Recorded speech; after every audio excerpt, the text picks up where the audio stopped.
Good morning, race fans, and a very warm welcome to, sadly, a very wet Snetterton circuit here in Norfolk, the home of motorsport in the east of England, ready for the first of 2 days of action with the British Automobile Racing Club live here on BARC TV. Dave Goddard here taking you through today's action on what will be a very wet and greasy circuit, one of the longest circuit lap layouts in the country.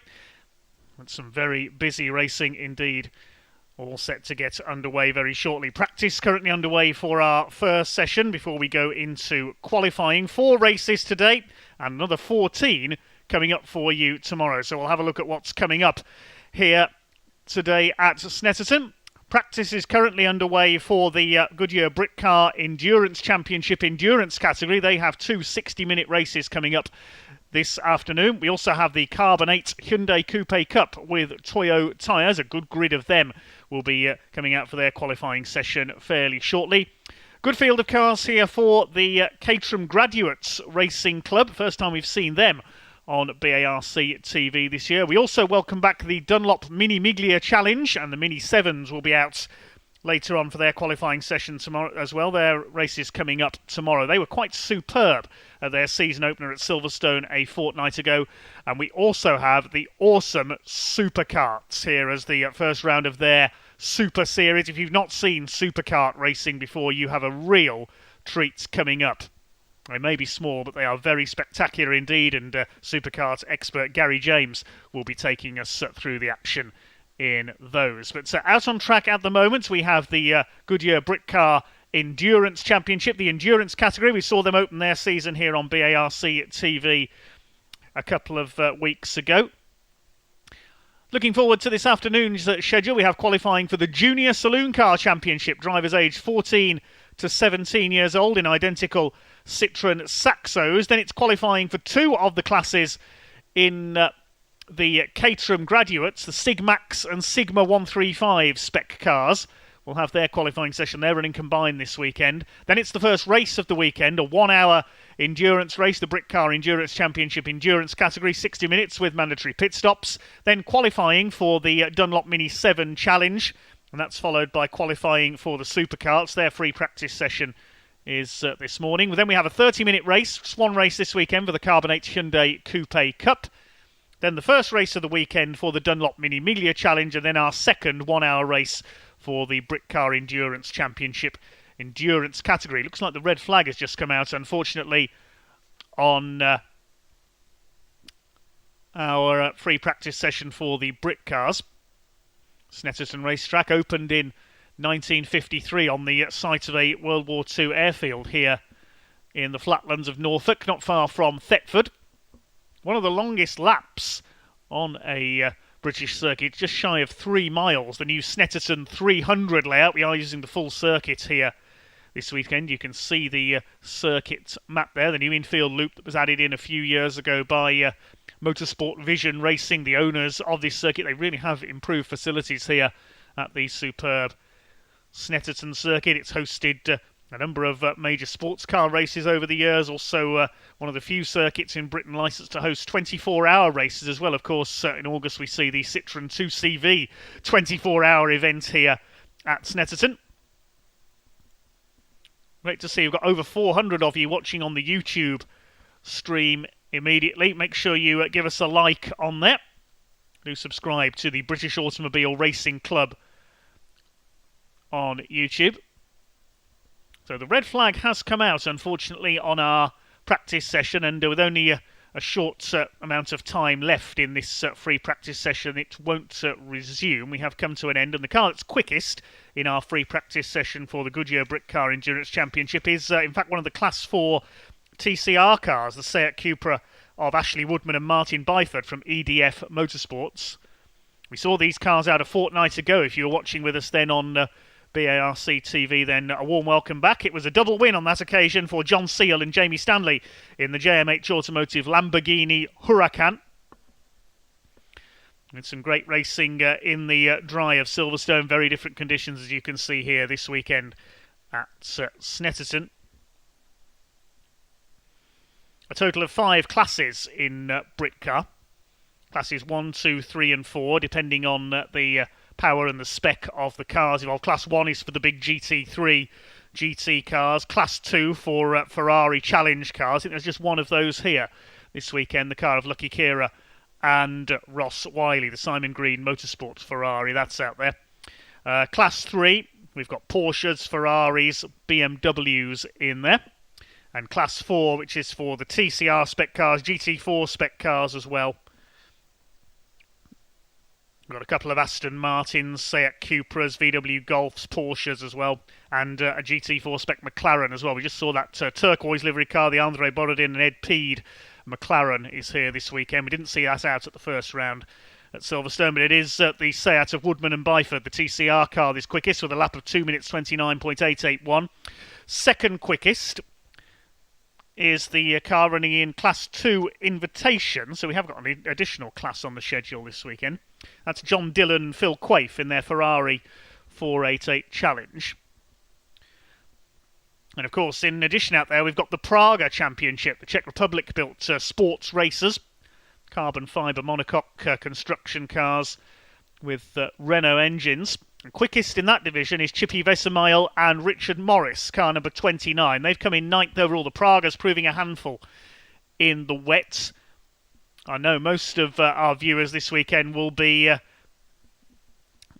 here to watch a certain sim racer and YouTuber. Yes, Jimmy Broadbent is here, sharing with reigning Britcar endurance champion Jem Hepworth in their Praga. The gold number 87 car is the one to look out for. They were 25th out of the 29 cars that came out in that free practice session. We'll see them out for qualifying a little bit later on to set the grid. It's a slightly different format this weekend as well. At Silverstone, the result of race 1 set the grid for race 2. This time it will be the second fastest lap time for each car that is going to set the grid for the second race from the qualifying session.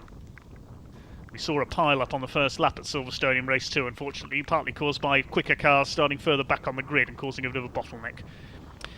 Shortly getting underway then with our first qualifying session of the day to set the grid for the first time we've seen these cars on our coverage, the Carbonate Lighting Hyundai Coupe Cup with Toyo tyres. This is a series aimed at the newcomer to racing. Identical Hyundai Coupes, founded by John Winter, experienced racer in the likes of Toyota MR2s over the years. A very budget-conscious series for 2-litre Hyundai Coupes. All 3 generations of Coupe are eligible. Aimed at the newcomer to racing, as we say. Base cars available for just a few £100s. You can have a car on the grid for around £2,500. You can buy a race-prepared car, and a couple of the teams in the series even offer hire cars on a race-by-race basis or for a full season. A couple of the teams are Misty Racing, Kersley Motorsports. All you need is a race licence, racewear, and your entry and club membership, and the teams will do the rest. So we're going to see those cars out on track in just a few minutes from now. A couple of cars needing to be recovered after that red flag, I believe, in our Britcar free practice session. The Hyundai Coupes opened their season at Cadwell Park last month in dry conditions, and we had the first race win for a Generation 3 Hyundai Coupe. Opening race of the season went to Alex Kersley, car number 88. He's here this weekend, but in the second race it was the Generation 3 car of Alistair Dendy from Milton Keynes, a garage owner who held off Kersley to take the victory. And they do now seem to have parity between the 3 generations of Hyundai Coupe Cup cars. So the session getting underway in about 5 minutes' time. Quite a few notable entries to look out for in this session. We mentioned Alex Kersley. We've also mentioned Alistair Dendy. He's in the car, I believe, that John Winter himself used to compete in this series. John did race in the series when he first founded it. Great character around the paddock is John Winter. One of the names who will be worth watching for is the number 89 of Shane Stoney, an ex-Mini Challenge and Radical Sports Car champion. His father Chris raced that car at Cadwell Park. Shane making his debut in the series this weekend. Also out there, look out for Wayne Rocket, back after some time away from the series. The car dealer from Hampshire, the Rockets of Denmead, car number 17, and his son Johnny is racing alongside him in a near identical looking car this season as well, number 19. You can tell them apart because Wayne's car's got pink wheels and Johnny Rocket's car has got green wheels. That's how to tell those two cars apart. They're blue and white colour schemes. Also a few XMR2 racers out there, colleagues of John Winter. Paul Lorry, number 28. 33, Alan Evans. His son Michael, number 5, will be out there as well in his familiar yellow car. I was actually privileged enough to do a few laps at the 2020 launch for the Coupe Cup at Silverstone on the national circuit last year. And I'll be forever grateful to Michael Evans for entrusting me with his car. Certainly was an experience lapping Silverstone in similar conditions to this, actually, in the wet. Also out there we've got ex-kart racer Ursula Jordan from Warwickshire. She had a best of 6th at the opening race of the season at Cadwell Park. Quite a few newcomers have joined the series this year, so we should have 25 cars out there for this session. The top man in the series last year was 777 Mark Dickin, former motorcycle champion, but he's moved on this year. He's racing elsewhere with a Honda Civic for 2021. Stuart McLaren, though, number 12 from Cambridge, will be out in his car. Ex-Mini Challenge racer in Dicko's car from last season. Works as a racing instructor. He rates Snetterton 300 as his favourite circuit, so he should go well here today. Got 4th and 5th at Cadwell Park. One of our debutants is Mark Brunning, number 18, in the car his father Ian has previously raced in the series.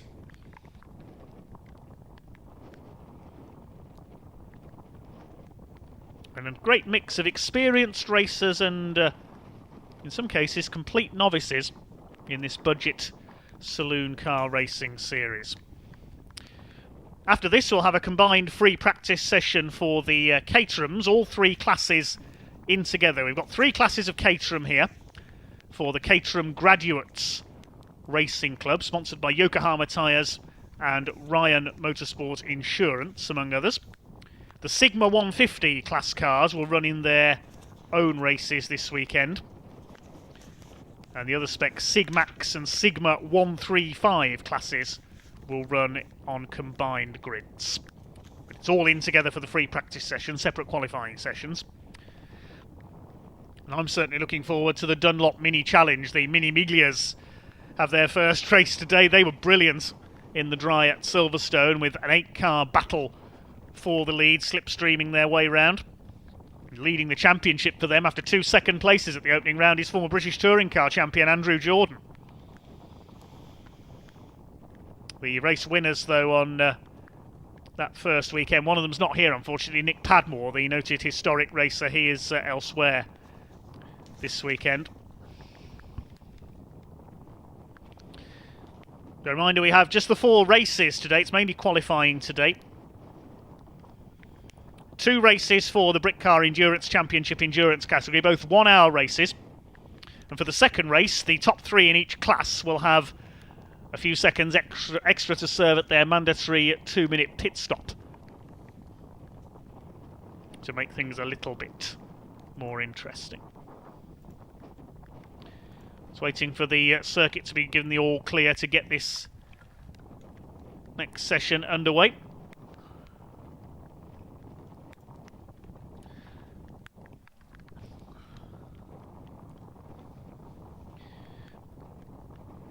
Great to see over 600 of you on YouTube already.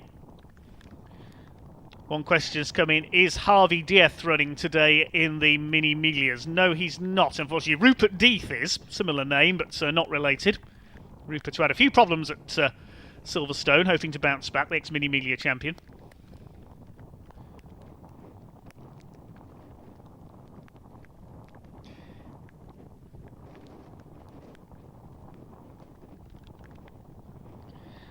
There's a short pause here. A couple of cars, you say, being cleared up after the free practice session for the Britcar Endurance Championship there. We had a couple of offs during that session as the drivers acclimatised to the conditions. It was Ashley Woodman and Martin Byford in their Cupra TCR who were quickest. We'll see what happens in qualifying, though, a little later on.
Here come the coupes lining up in the pit lane.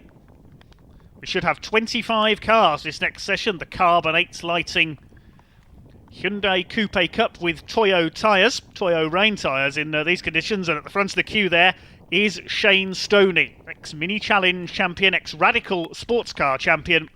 He could be one of the favourites here. Behind him in the queue is a novice, by contrast, Mark Brunning from Nottinghamshire, in the car that his dad Ian has raced up to now. This will be a 15-minute qualifying session. It's a longer race than usual for the Hyundais today. They normally have a couple of sprint races, but today it's one longer 30-minute race. 25 there, third in the queue, is James Goodwin in the Michael Banks Cars run machine. He got a podium finish in the second race at Cadwell Park, so he'll be one to watch here. Looks like that's his running mate behind in there, 27, Darren Banks, newcomer this season. And behind him is one of the checkered liveried cars. That's either Mark Jones or Darren Ford in the Revolution Racing cars with their very snazzy checkered livery. I call it 1990s goalkeeper shirt, that livery. You'll see what I mean as they go past. Behind them, the purple and white car. It's Paul Lorry from Maidstone in Kent, ex-Toyota MR2 racer. He used to race against John Winter, the man who's been the prime mover behind this series. Incidentally, the Hyundai Coupes is a series, not a championship. They don't race for points. They're just as competitive as if they were racing for every point possible.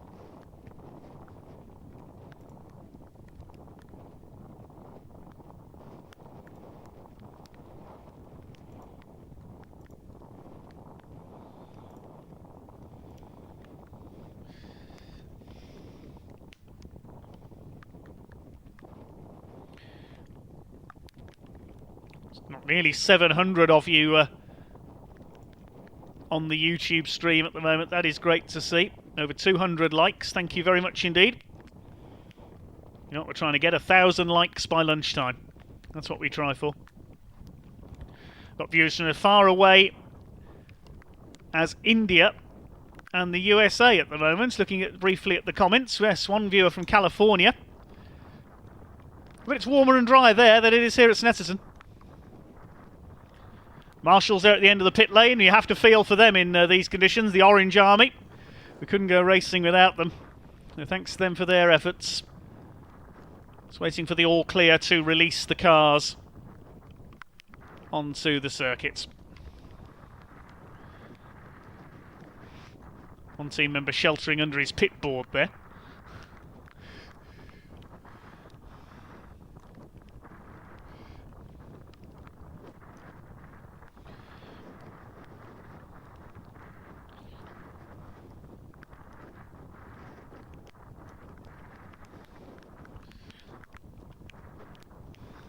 Yes, we've got viewers from all over the world being mentioned in the comments at the moment. Great to see you all.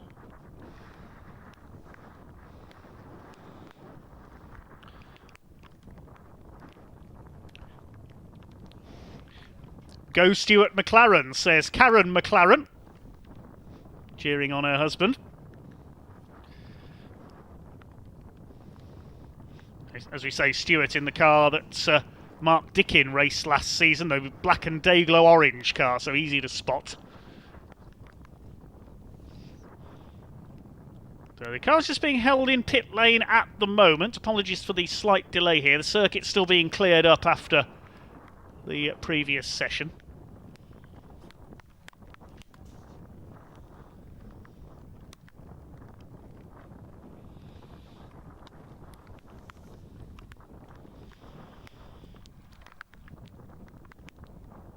Name to watch out for again is number 17, mentioned Wayne Rocket. Certainly went like a rocket in previous years, won the series in 2019. Racing with son Johnny this year, who was previously raced on bicycles. Stylish movement from the marshal there.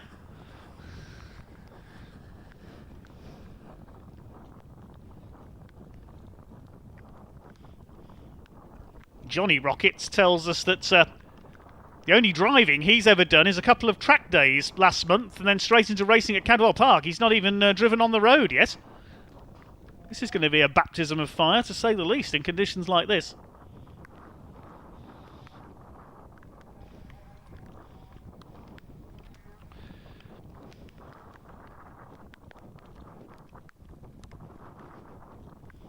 And you say, if you want to join these drivers out there, a couple of the teams, Misty Racing and the Kersley team, Alex Kersley, number 88, the former series winner. And the people to talk to, they hire cars out. Alex Kersley, number 88, in the Lancaster Insurance sponsored car.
Okay, following a few minutes delay there while the circuit was cleared from the previous session, the Qualifying session for the Carbonate Lighting Coupe Cup with Toyo tyres now underway. Out they come from the pit lane.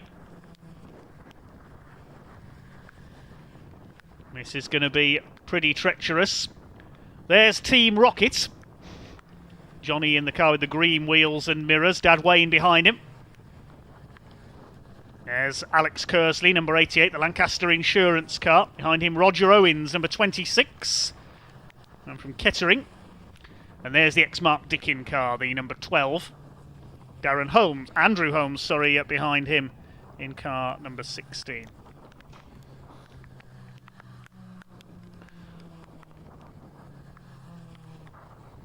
Well, Shane Stoney leads them round then, as they head out through the infield loop.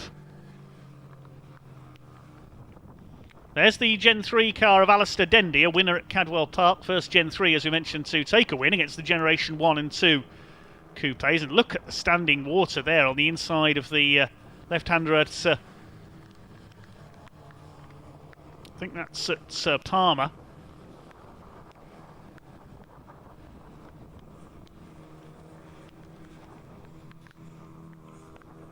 It is going to be treacherous out there. At least this rain is scheduled to set in for the day, so it makes car set a bit easier, especially for the Britcar field for later on.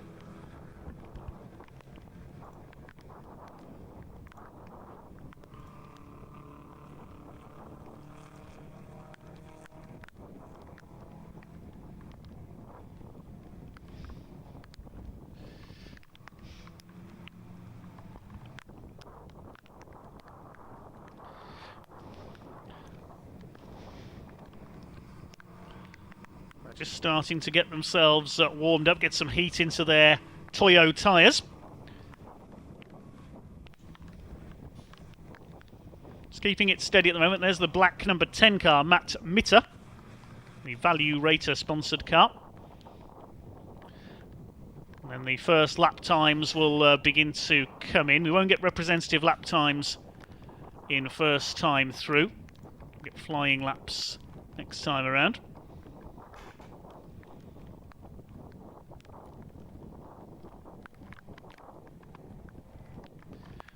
Coming towards the end of the lap, this is Murray's Corner.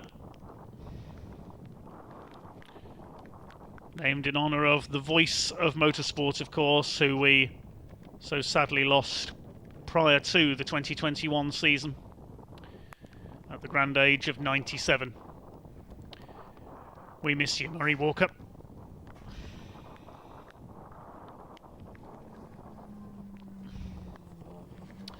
So the first cars across the line to begin their flying laps then.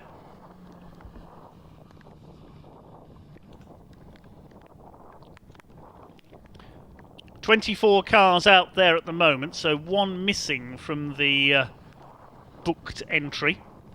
We'll work out who that is as we go through.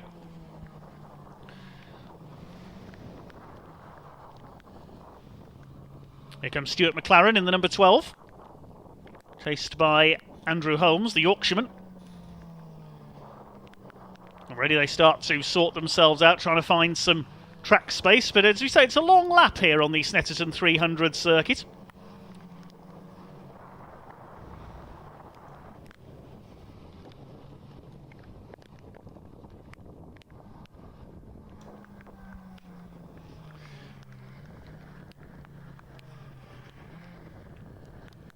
Come down the Senna straight. It was actually here at Snetterton that Ayrton Senna scored his first race win in the UK in Formula Ford. There's the red number 48 of Nick Flowers, splashing through the puddles there on the inside. Michael Evans behind him in the yellow and purple car. The Cadbury's Caramel car, as I call it. But my respect certainly increased for these drivers when I was able to drive that car. It wasn't quite as wet as this then at Silverstone. That was just over 12 months ago.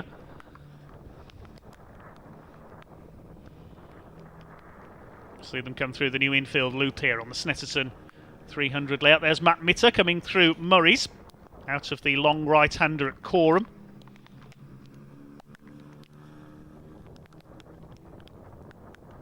It's a green flag waving there in the background. Does that mean somebody is off further round towards the bomb hole, as it's known? The circuit's so named because the circuit drops away quite considerably there. There is Ursula Jordan, the leading lady of Hyundai Racing. Looked pretty quick on her first appearance of the season last month, I should say, at Cadwell Park, with a 6th place.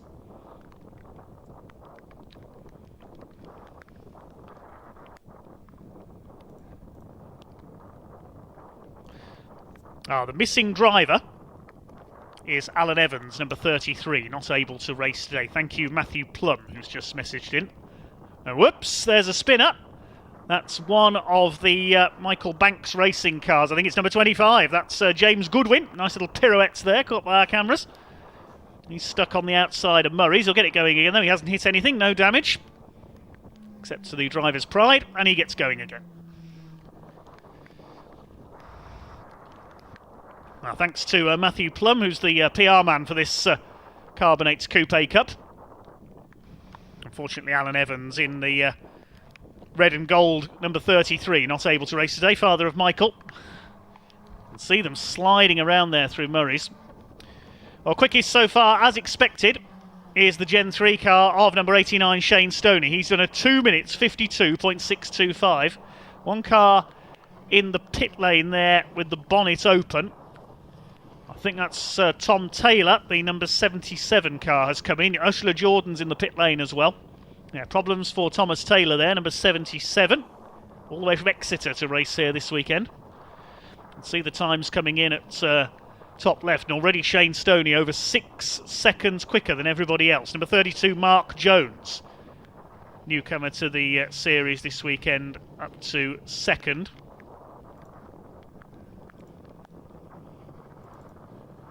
They slip and slide their way round. There's number 18, Mark Brunning. See how the debutant gets on here. Currently Stoney quickest ahead of Jones. Alistair Dendy, number 69, third. Then it is Wayne Rocket Senior, number 17. And Stuart McLaren, number 12, rounding out the top 5 ahead of newcomer Darren Ford in the number 38, the Focus Commercial Cleaning car. Hoping to wipe the floor with his opposition this weekend. We'll get that one out the way early. Eddie O'Kane, number 9, in 7th place. The owner of YourIrishShop.com, supplier of Irish foods in the UK. Guinness for me, please. Neil Hurren, another XMR2 racer, number 87 is 8th. And Alex Kersley down in 9th, and treble 8 Barney Francis rounding out the top 10. A couple of cars yet to set representative lap times. There's Alex Kersley, number 88. Watch for him moving up. Matthew Mitter has just gone 5th in the number 10 car. That's the black Value Rater sponsored car.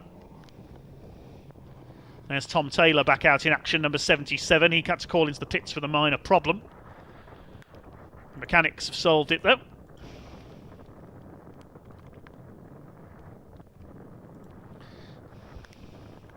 If anything, the sky does look lighter on that view from Murray's. Hopefully we'll see conditions clear up later on.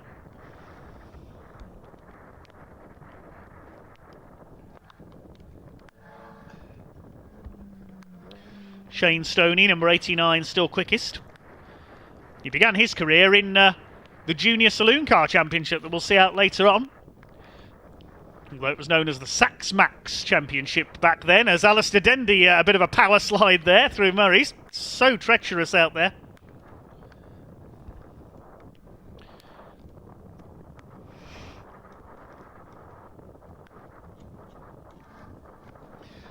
$800 of you watching on YouTube now. Thank you very much indeed.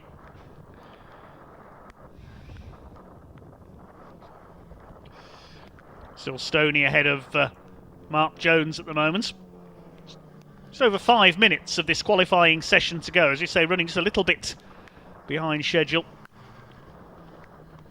James Goodwin goes 3rd quickest with a 2:57.279. His last lap was ruined by a spin, but recovering nicely. There goes Ursula Jordan. She's back on track. But Stoney, Jones, Goodwin, and Alistair Dendy, Wayne Rockets, Stuart McLaren. Darren Ford in 7th, he's going well. 27 of Darren Banks is 8th, and Neil Hurren and Mark Brunning up into 10th on his debut. That's good. So a slightly jumbled order at the moment due to the conditions. Alex Kersley only 15th. Michael Evans down in 19th.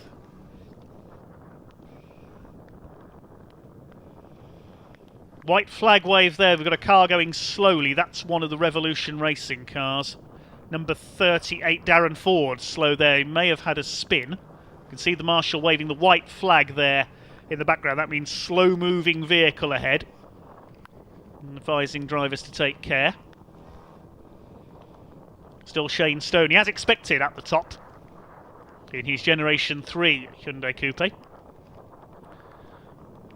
Mark Jones second quickest. He's in a Generation 1, I think. You can tell the Generation 1 and 2 by the shape of the headlights. Generation 2 have the larger single headlights there, as we saw on Andrew Holmes' car.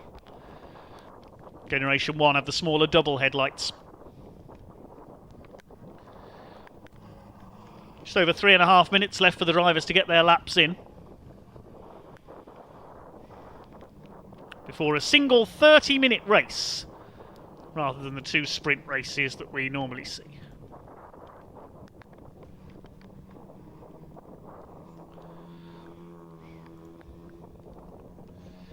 Matthew Mitter now 4th.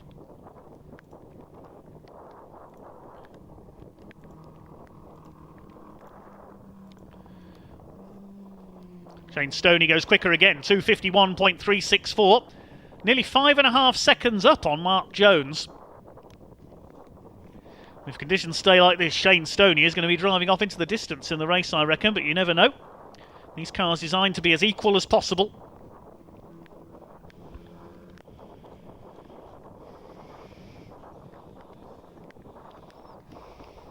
Here's Mark Brunning from Newark in Nottinghamshire. Followed by the number 27, that's Darren Banks, looking good in 9th place. Paul Lorry a little bit wide there, just fails to clip the apex. And there is Wayne Rocket, number 17. Nick Flowers in the red car. He's got Neil Hurren in number 87 behind him. Stuart McLaren looking quick here, number 12. He slipped down to 9th in the times. Alistair Dendy up to 5th, and Wayne Rocket has gone 4th. James Goodwin goes 2nd. Goodwin 2nd, 4.8 off Shane Stoney though, 2:56.165.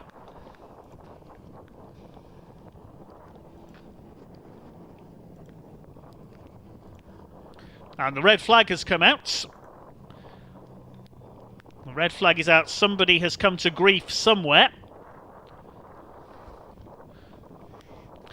Well, there were only 2 minutes of the session to go, so I suspect that will be the end of the session, which means Shane Stoney, if so, will take pole position.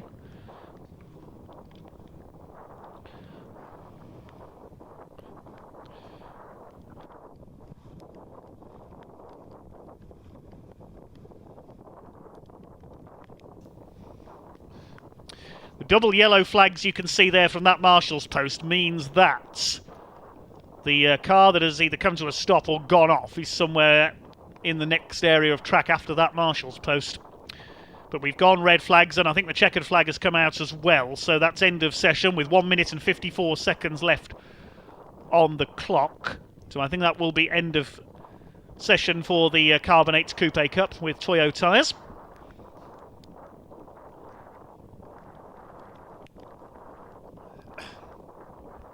Well, no checkered flag at the start line I can see at the moment on our camera. But I think that will be end of session because, yes, cars coming into the pit lane. We'll wait and see who's gone missing.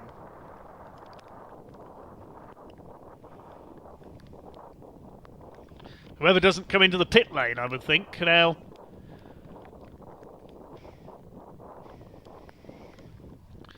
that car has stopped there as if it's to go back out. I think that's Barney Francis in the Gen 3. No, he's being waved away.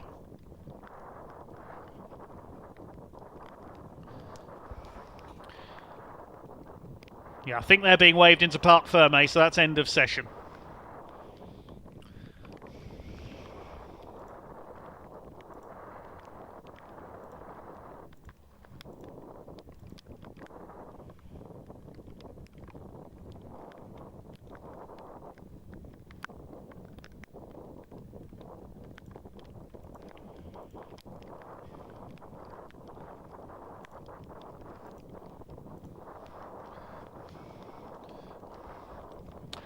Well, the provisional grid will be lined up as follows then if qualifying is over.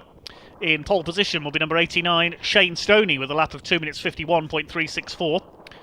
A full 4.8 seconds quicker than number 25, James Goodwin, with a 256.165. Third quickest, number 32, Mark Jones, 256.817. And fourth fastest, number 17, Wayne Rockett, 257.350. Fifth quickest, number 69, Alistair Dendy, with a 257.873. And sixth fastest, number 10, Matthew Mitter. Seventh fastest was number 9, Eddie O'Kane. And eighth, number 18, debutant Mark Brunning. Ninth fastest was number 5, Michael Evans, moving up the times there with his last lap of the session, a 259.438. And 10th fastest, number 27, Darren Banks. 11th quickest was number 12, Stuart McLaren. 12th, number 48, Nick Flowers. 38, Darren Ford dropped to 13th, ahead of 87, Neil Hurram. Then 15th quickest, 28 of Paul Lorry. 16th number 888, of Barney Francis. Only 17th, number 88, Alex Kersley. He'll be disappointed with that. 18th quickest, number 75, Dan Fletcher. 19th, number 19, Johnny Rockett. Great name that is, I have to say. And number 26 alongside him, rounding out the top 20, Roger Owens. 21st quickest was Spencer Hirons, number 65. 22nd, number 16 of Andrew Holmes. 23rd quickest, number 77, Thomas Taylor. And finally, in 24th place, number 94, Ursula Jordan. That completes the grid for the Carbonate Coupe Cup in association with Toyo Tyres. Next out, it will be a combined free practice session for all three divisions of the Caterham Graduates Racing Club.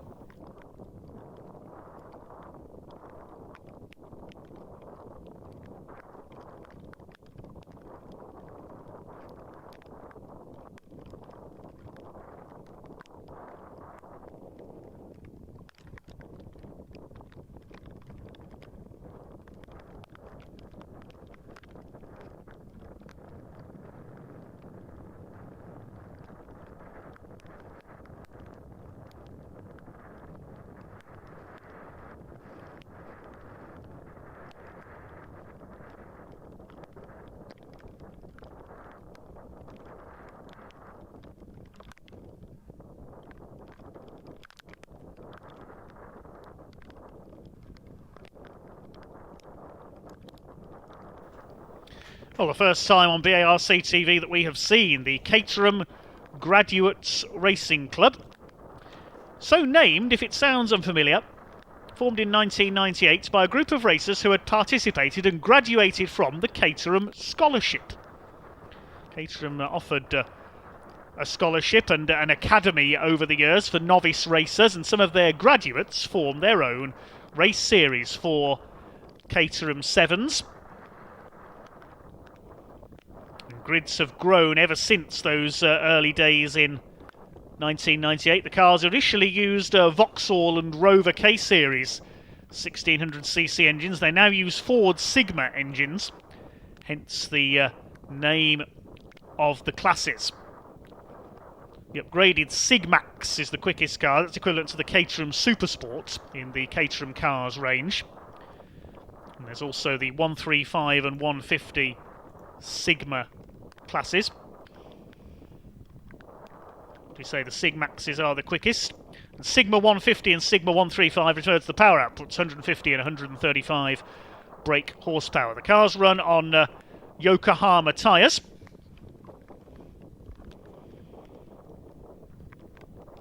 Yokohama, a principal sponsor of this series.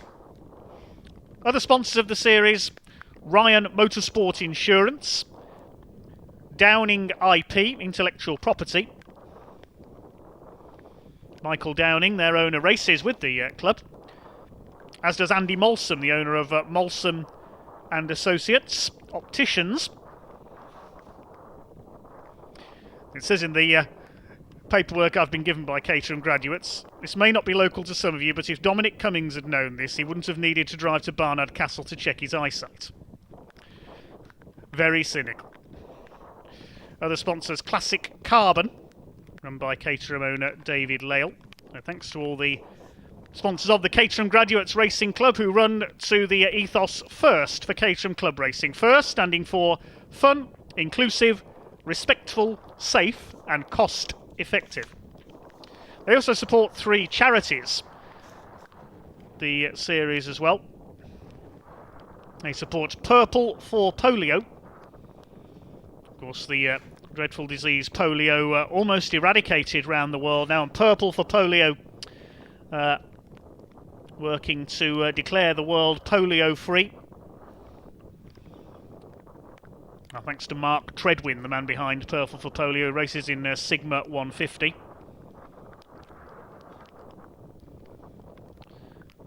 And also the Sporting Bears Motor Club, a dedicated group of classic and sports car enthusiasts raising money for children's charities, founded in 1989. And to date, over £2.5 million has been raised through the Sporting Bears for children's charities. Rob Oldland is the representative of them racing Caterhams. In fact, he's not racing this weekend because he's marshalling. Taking a weekend off to marshal. Fair play to Rob Oldland joining the Orange Army. Check out his YouTube channel for a diary of his racing exploits. I wonder if he's got his camera on the Marshalls post this weekend. If you would like to become a marshal, incidentally, just visit marshals.co.uk, the British Motorsport Marshals Club, if you want to become a volunteer marshal, or visit barc.net, find out more info from the British Automobile Racing Club. Caterham graduates will be out on track shortly for their combined free practice session. They've had one meeting this year already up at Alton Park in Cheshire. Quite a few of the drivers who were out at that one unfortunately aren't here this weekend. It's a slightly different field that we have got.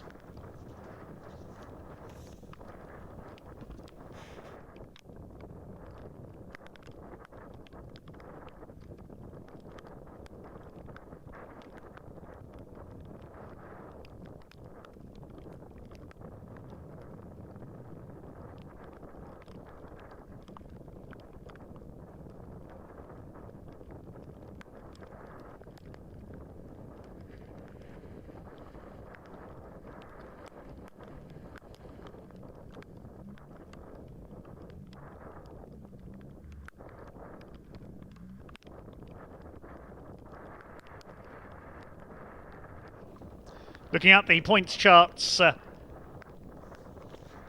after Alton Park, in Sigma 150 it was a double win for Jamie Elwood, car number 2. He is here this weekend. David Reed leads the Sigma 135 category, car number 62. And Harry Senior, number 28 in the Sig Max division. Let's see who we have got out there then.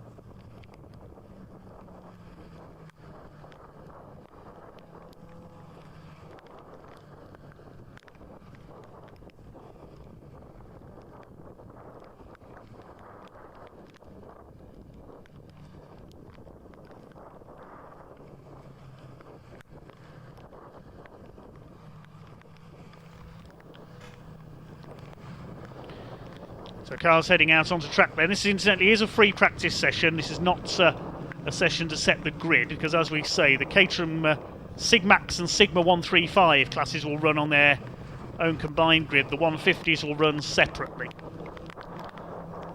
Classic shape of the Caterham 7. Slipstreaming is the name of the game in Caterham racing. But it'll be slipstreaming and slip and slide today, I would think. They start to get warmed up out there. We do have one car, number 26, that's out there, is shared between 2 drivers, Richard and Matthew Lambert. They will be doing 1 race each. We'll have to find out which driver is in the car for which race.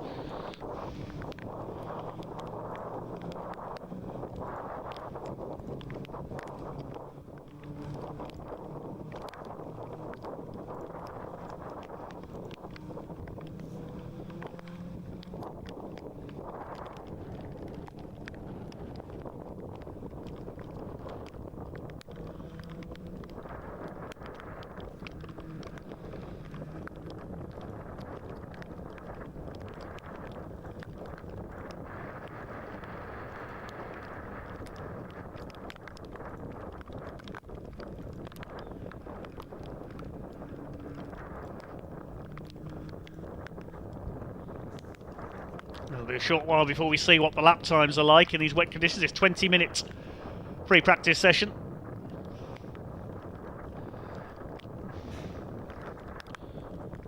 Mentioning the points for the series. In Sigma 150, Jamie Elwood on top following his double win at Alton Park. Second is Doug Christie. He's not booked into race this weekend. Andrew Whitton, car number 112, is third in the points. Then we've got 121 Harry Kramer. Yes, he's here. And James de Lusignan, number 102, rounding out the top 5 in points. In the quicker Sigmax category, Harry Senior leads their points. Yes, he should be here this weekend.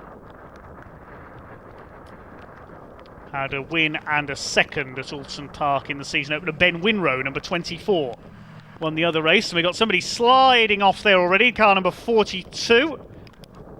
That's John Benfield, the competition's director for this series as well, on the board for the Caterham Graduates Racing Club. Showing you how not to do it there, but it is treacherous at Murray's. And the tyres still not warm at the moment. These are Yokohama rain tyres. Harry Senior leading the Sigmax points ahead of Ben Winrow. Simon Griffiths, car number 16, is third in their points chart, ahead of Oliver Gibson, 117, and Stephen Clark, number 25. They're all scheduled to be here this weekend.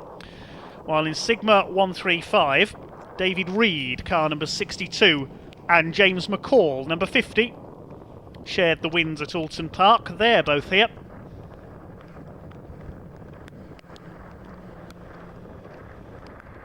Alistair Melton, third in the points, number 95. 34 of Neil Evans, and 142 Ian Fortescue, rounding out the top 5 in their points chart. Yes, they're all meant to be here. There is a separate Graduates Trophy competition contested over 3 meetings for a few of the drivers who don't commit to every round of the main championship. Alton Park was a trophy round, so a few drivers who were there may not be here this weekend. Trophy category drivers not eligible for points in the main championship. One who is here is Jim Earlham, number 3. You can see the on our graphics there, the colours denoting the various classes. Blue is Sigma 135, white is Sigma 150, and yellow is Sigmax. There we have it confirmed. Somebody a bit slow there through the left-hander. I think that's Kim Raymond, number 15, the Warwickshire driver. Showing at the top at the moment, although they haven't completed flying laps yet, is number 100 of Stuart Hatzel from York.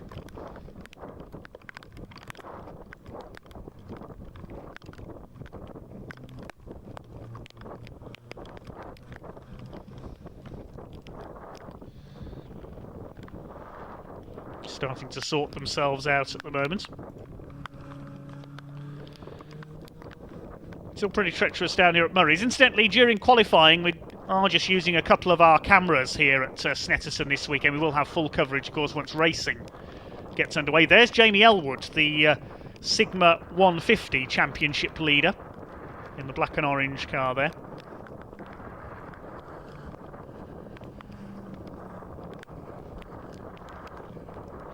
He's been racing with this club for many years now. First time starting to come in. Jamie Elwood goes second, exactly 1 second behind car number 88. That's Adam Cottrell, local man from Norwich, on his home circuit this weekend.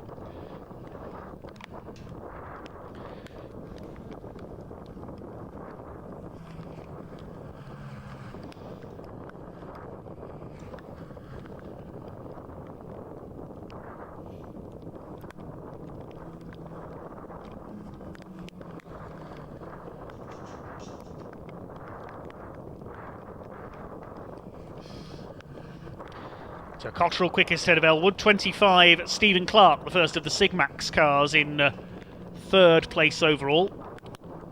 And as the times come in, top of the Sigma 135s at the moment is Dan Clayfan, number 73. Don't think he was out at the first round at Alton Park. First appearance of the season.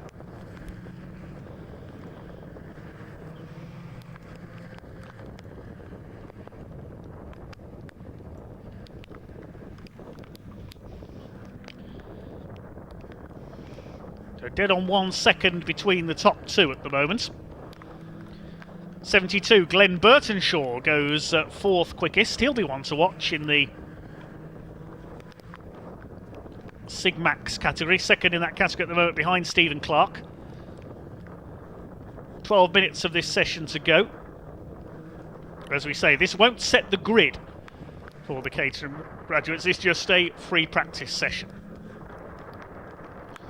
We do have qualifying next for the Dunlop Mini Miglia Challenge.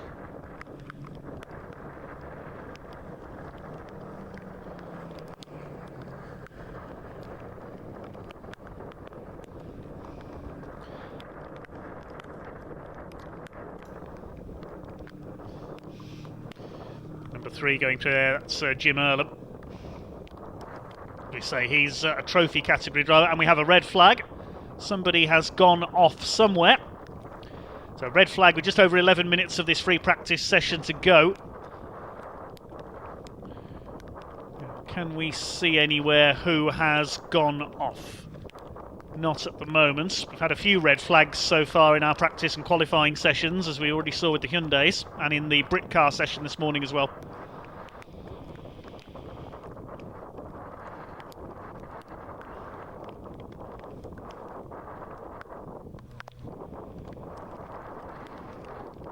So the cars will return to the pit lane with the red flag coming out. But we're only halfway, not even halfway through the session. This is a 20-minute session, so we may get some more running in as yet if the circuit can be cleared in time. As we say, just waiting to confirm who has come to grief out there on the circuit. There's the number 88, that's Adam Cottrell at the end of the pit lane, stopped by the marshals. He's quickest at the moment with a 2:52.531.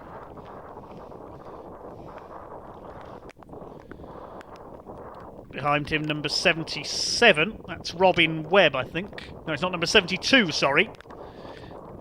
That's Glenn Burtonshaw. Behind him, Jamie Elwood. So those leading cars in the times are all there together, 3 of the top 4.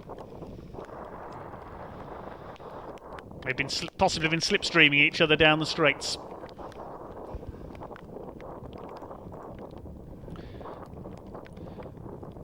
Already got nearly 900 of you watching on YouTube. How many likes have we got so far? Over 400 already.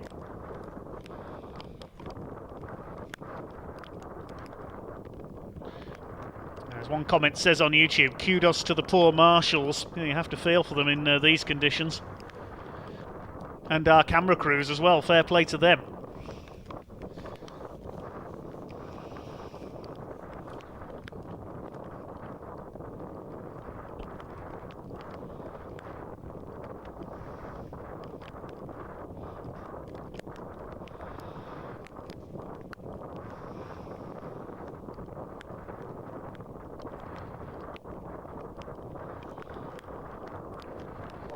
So they splash to a halt then, the Caterhams, in our pit lane. Now, who have we lost? Hard to tell at the moment with everybody pulling into the pit lane. Who hasn't come into pit so far? 83 hasn't come in, that's Jonathan Ems. Nor has 91. That is Charlie Cahill.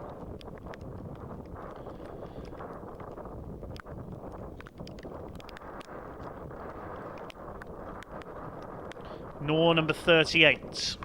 Who's that? Simon Goodwin.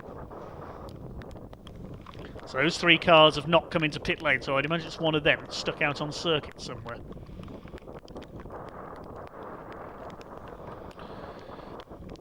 But not every car has run so far. We should see in the Sigmax and Sigma 135 grid, we should see 31 cars and 24 in the Sigma 150 field. This is a combined session and only 30 cars have run overall.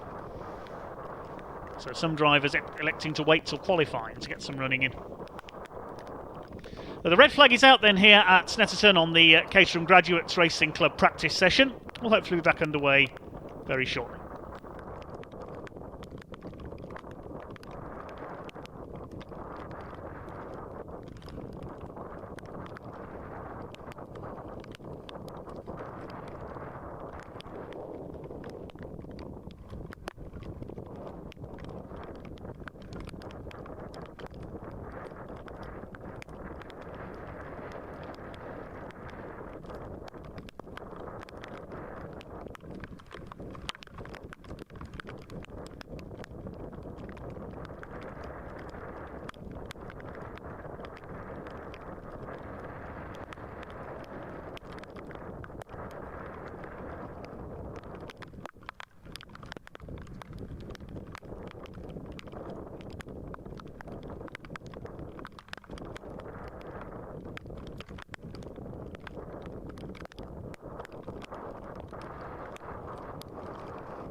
Ah, here's a car coming in, so this might be the car that got stranded out there.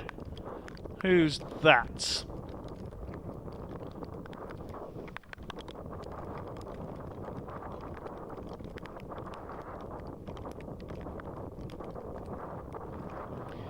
That's 91 Charlie Cahill's just come in. So he might well be the car that was stranded out there. Still two cars that haven't come into pit lane according to the timing screen. 83 of Jonathan Ems. And the 38 of Simon Goodwin. So they, I think, the cars we've lost. Somewhere out on circuit.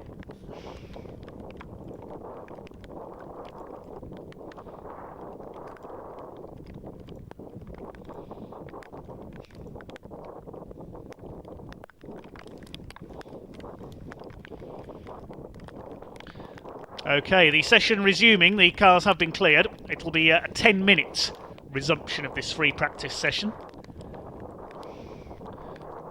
There's the 26 car just going through, the blue car with the orange stripe. That's the Lambert family car, being shared by two drivers. Hopefully somebody from the Caterham Graduates Racing Club will tell us who is in the car for which race. We've got one driver for each race in that car. We saw that with the Classic Touring Car Racing Club recently at Silverstone. Incidentally, they'll be on our next live stream on Bank Holiday Monday, May the 31st. Classic Touring Car Racing Club live from Donington Park, up in the Midlands. Support for them including the first appearance of the Kumho BMW Championship. Sonny Gill defending his title there. So they're back underway. Adam Cottrell still the quickest in car number 88, the local man. He's running in the Sigma 150 category. Adam Cottrell.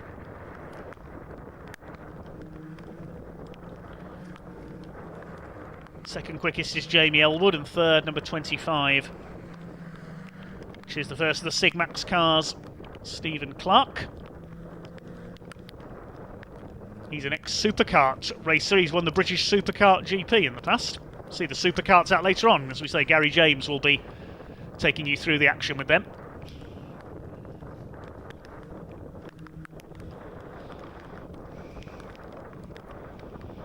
It'll be a while before representative lap times start to come in again. As we say, a long lap here on the Snetterton 300 circuit. So nearly 3 miles and close to 3 minutes in these conditions.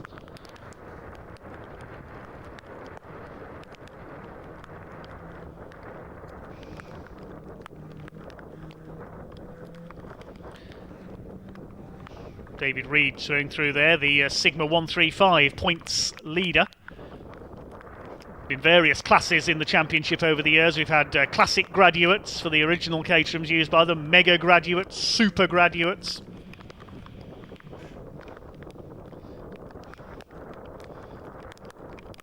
No sign of Dustin Hoffman though among these graduates.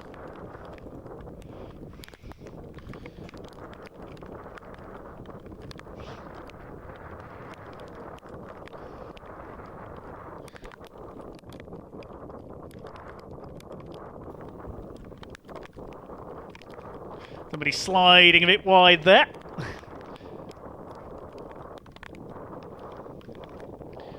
It was possibly Jamie Winrow, number 46. James Elwood goes through, car number 2. Does he go any quicker? Not this time through. Still no full flying laps completed as yet in this resumption of this free practice session. The car we've lost that hasn't come back to the pits is number 83 of Jonathan Ems. So he might be the car that was off somewhere.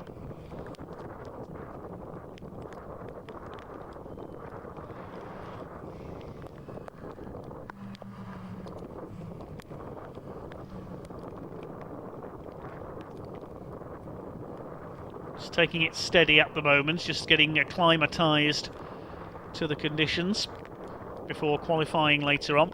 Qualifying sessions for the two Caterham groups. The Sigmax and Sigma 135 session will be at 1:10 but the Sigma 150 qualifying session scheduled to be at 11:55, but we are Running a little bit behind now because of the red flags. That'll be made up, I'm sure, though, later on.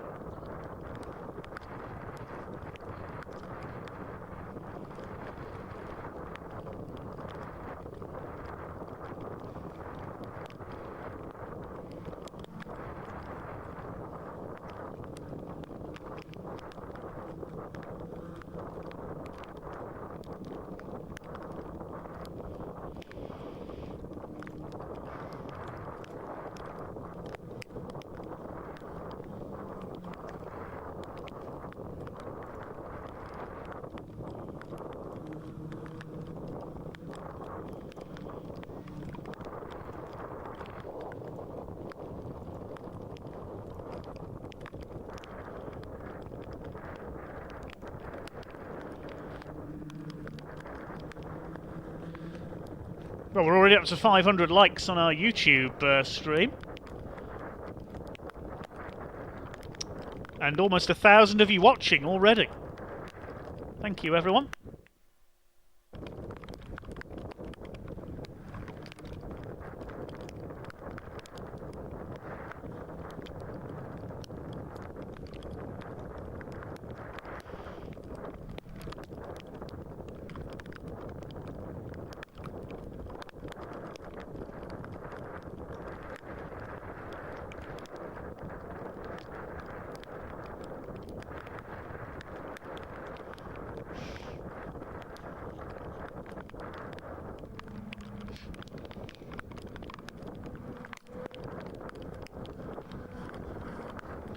Four minutes to go of this free practice session, and Jamie Elwood has gone quickest, 2:47.461, and Lambert, number 26, we don't know which of the Lamberts it is in the car, unfortunately, has done a 2:48.137. Cottrell goes down to third, but he has gone a personal best, 2:49.710. The time's coming down now.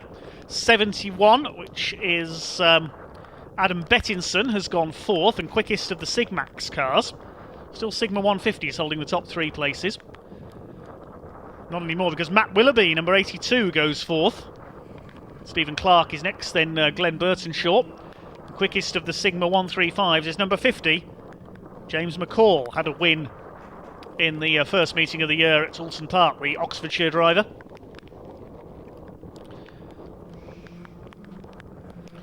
Ahead of number 29, that's Alistair Curry. Third of the Sigma 135s is number 60. That's Alaric Barney.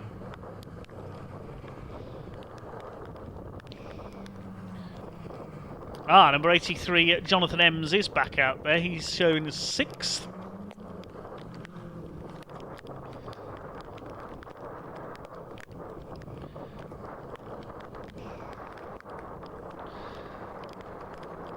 Can they go any quicker in the last 2.5 minutes or so of this session?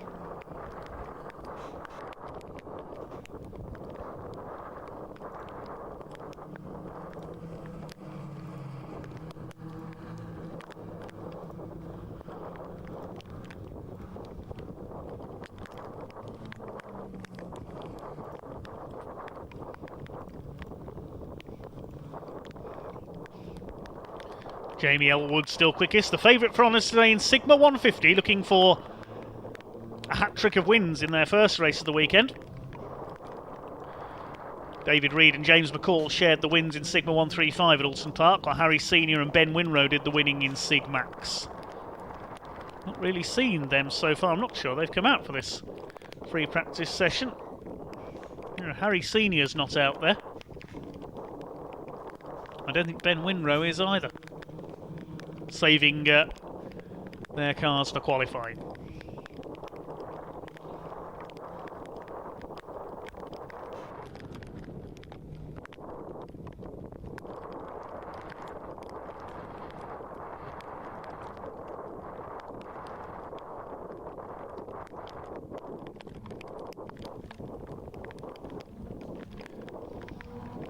Jamie Elwood still quickest, 2:47.461. No change at the top over the last lap or so. As I say, that's Stephen Clark across the line and goes second with a 2:47.687, only at 0.22 of a second off Jamie Elwood. Stephen Clark converting from Superkarts, and very quick indeed.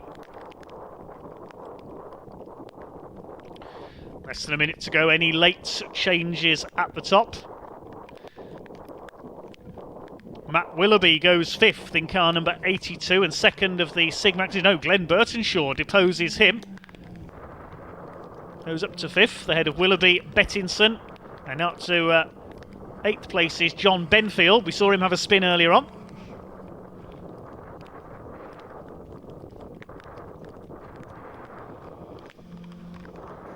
I don't think anybody is going to knock Jamie Elwood from the top of the times here. Splash their way over the line down the centre straight up towards Rich's, the first corner.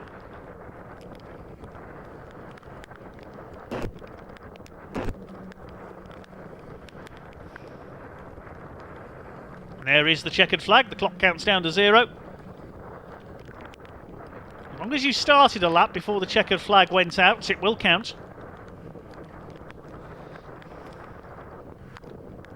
So last few flying laps to come in then in the heavy rain here at Snetterton for the Caterham Graduates Racing Club. Next up it is qualifying for the Dunlop Mini Miglia Challenge.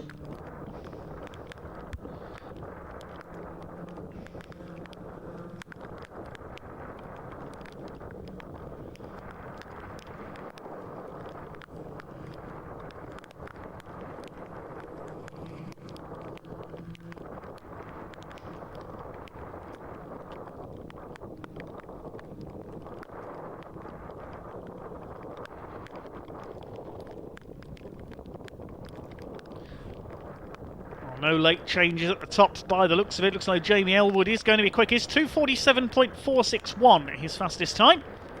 Stephen Clark, 2:47.687, 0.226 of a second down.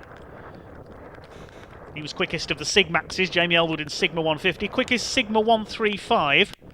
A bit further down the order was number 50, James McCall. 13th overall. The less powerful Sigma 135s, 135 brake horsepower. Elwood across the line to complete his final lap. Does he go quicker? Yes, he does. Elwood with a 2:47.063. So he did improve on that last lap, and Cottrell has gone 3rd. Adam Cottrell with a 2:47.883. Less than a second covering the top 4.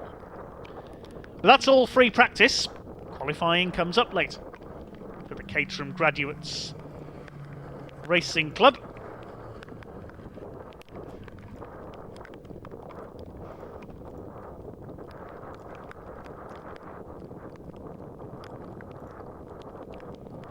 And next up we go mini racing. It's their qualifying session.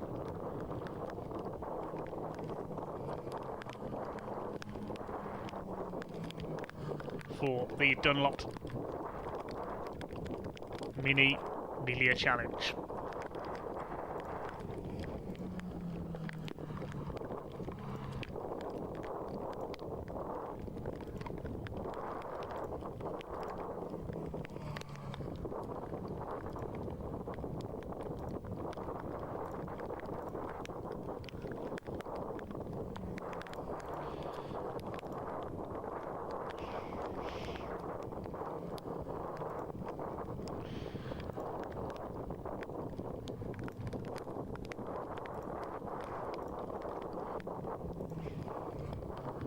Looks like no late changes at the top. Quickly run you through the top 10. Jamie Elwood quickest, ahead of Stephen Clark in the 25. Adam Cottrell 88. 26 of Lambert. We don't know which Lambert, unfortunately. Maybe they both did some laps. Matt Willoughby quickest, 5th quickest in 82. 6th, number 72, Glenn Burtonshaw. 7th, 42, John Benfield. 8th was number 71 of Adam Bettinson. 9th, 83, Jonathan Ems. And 10th, number 102, which is James de Lusignan. Car showing in 11th place there, number 38, Simon Goodwin. I'm fairly sure that's the one we lost, actually, because that's still got a marker next to it on the timing screen as being missing in action out on track.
cars on track then for qualifying for the Dunlop Mini Miglia Challenge, setting the grid for their first race of the weekend. The race taking place later on at around 4:35 p.m.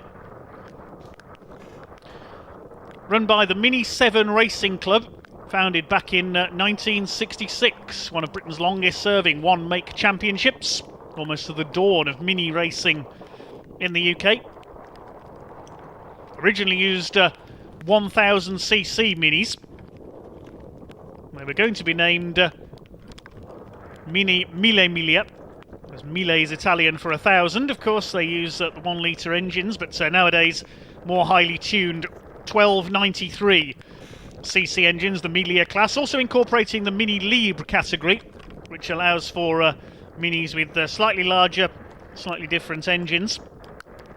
And there are 5 of those cars towards the back of the field. You can recognise the Mini Libre class cars by their 3-digit numbers. First round of the season was at Silverstone a couple of weeks ago, and it was an absolute belter of a weekend. An 8-car fight for the lead in race 1, slipstreaming around the Silverstone International Circuit, won by the Flying Welshman Endaf Owens. The second race was won by noted historic racer Nick Padmore, who's raced everything from minis to historic Formula 1 cars over the years. But we will see new winners this weekend, because neither Endaf Owens or Nick Padmore are here at Snetterton, unfortunately. They're busy elsewhere. Leading the championship after the opening round, thanks to 2 second places at Silverstone, is ex-British touring car champion Andrew Jordan, number 77, the red, white and black Mini. Second behind him is Endaf Owens, and third Nick Padmore. Our fourth is the reigning Mini Miglia champion, number 21, Aaron Smith, in his familiar pink car, looking to retain his title this year. He picked up 2 third places at Silverstone. Rounding out the top 5 is another top historic racer. That's him in the green car, is going through. That's Ben Colburn. His brother James and dad Richard are out in this field as well. Richard racing in the Mini Libre category. He won both of their races at Silverstone, car number 219. We should see 22 cars out in this qualifying session. One car into pit lane already there, number 44, Sean King.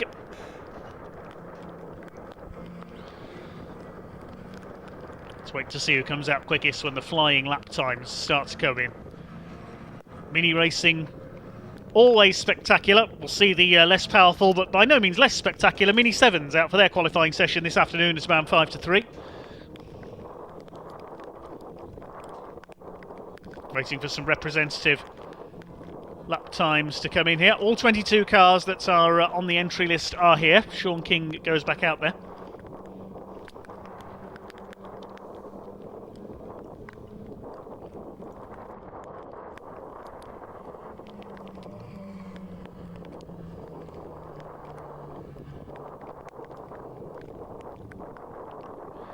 Already over 1,000 of you viewing on YouTube, so thanks again for your support. Can we get 1,000 likes before lunch? We've got over 600 so far.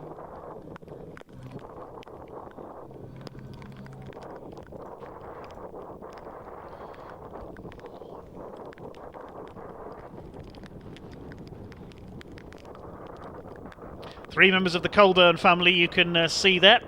25 is James, 55 Ben, they are brothers. 219 Richard is their dad.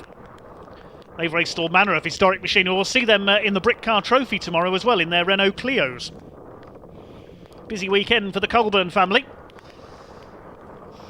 Okay, representative lap times now starting to come in. It is Andrew Jordan who's quickest at the moment. Switched from touring cars to historic racing. He's raced in variety of machines, Shelby Cobras, Lotus Cortinas as well. A couple of years ago I saw him in a Lotus Cortina at Silverstone, sharing with, of all people, Howard Donald. Take that. He's taken up motor racing. He was very quick as well. Second quickest, number 11, very experienced mini racer Kane Astin from Cambridge, car number 11. And third fastest, number 34, Joe Ferguson, ex-junior saloon car racer, who races minis with the Masters Pre-66 Historic Mini Series as well. Sam Summerhays, number 85 from Bristol, fourth fastest. took a podium at... took a fourth place, sorry, in the first race at Silverstone, but retired from race 2, so looking to make up for lost points. Martin Wager, another mini veteran, number 49, goes 5th fastest. Now they're starting to swap around. Number 23, Rupert Death, again looking to make up for problems in race 2 at Silverstone, where he was fighting for the lead and then drops out of mechanical failure. He goes up to 4th quickest. Ben Colburn is 5th, and James Colburn, his brother, 6th, ahead of Summerhayes Wager. Kieran MacDonald, number 88, rounding out the top 10. Another veteran campaigner, Colin Peacock, number 4. Quickest of the Lieb class cars. Here's number 113, that's Phil Harvey.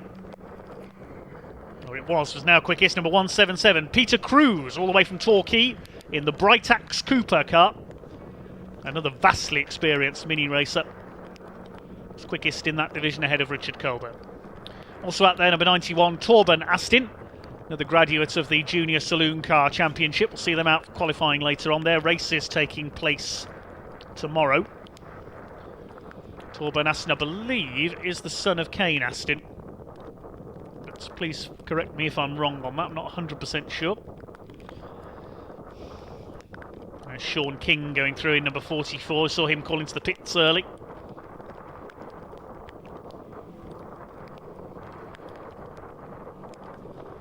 It's Andrew Jordan quickest. He's done a 2:44.259.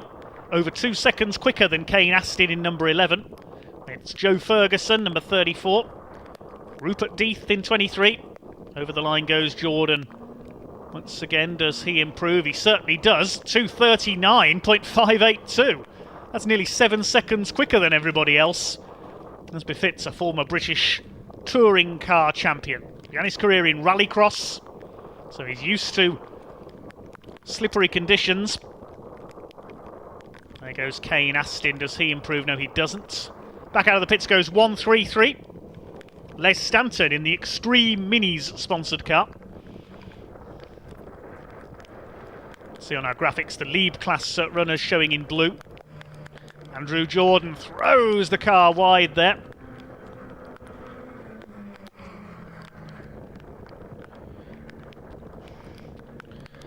This will be great stuff later on, regardless of the conditions. They slip and slide and slipstream their way round in almost similar fashions to the Caterhams.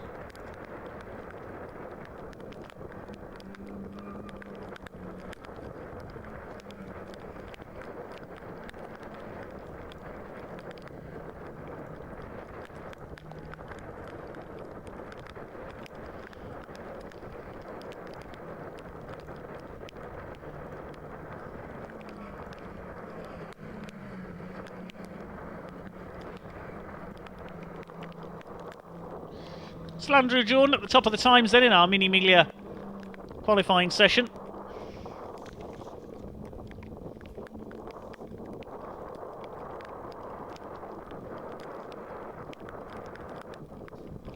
As we say, this is not the full complement of cameras being used in our qualifying coverage. You will have more cameras all around the circuit later on when racing begins.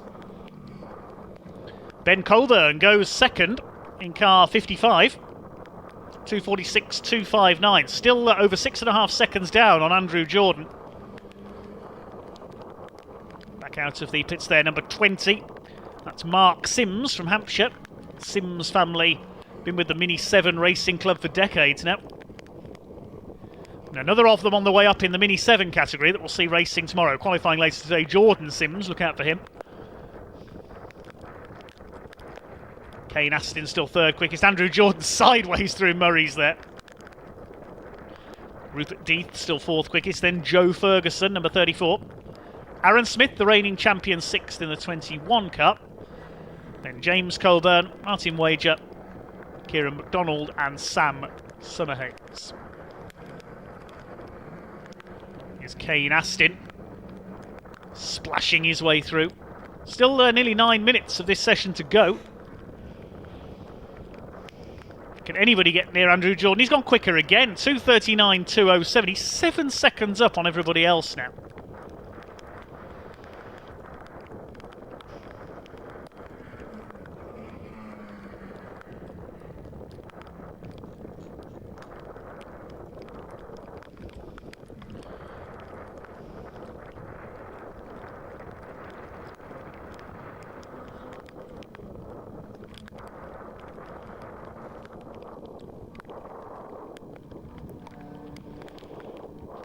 Kane Astin goes back up into second place. 2:43.406. Improvement, but still 4.2 seconds down on Andrew Jordan. There's the red car of Colin Peacock, number 4. 91 Torben Astin. There's Rupert D chasing James Cuthbertson in the 37 car. Yellow and blue. They come up towards the line. Sam Summerhays in 85 goes third. 2:43.584. So they're starting to find some pace now. The triangle symbol appears next to Joe Ferguson on our timing screen. We've lost him somewhere.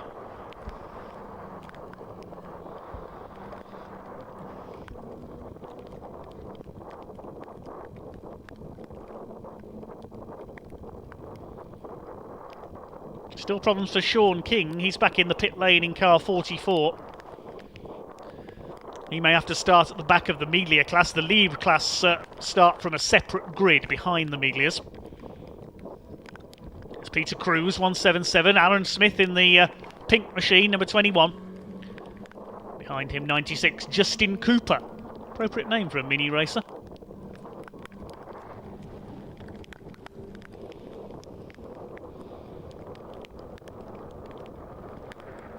Across the line they come. Does anybody go quicker this time? Not so far.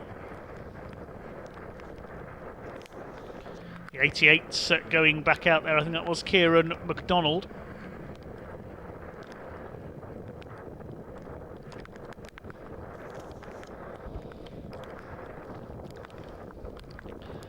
There's car 69 Tony LeMay going down pit lane to rejoin.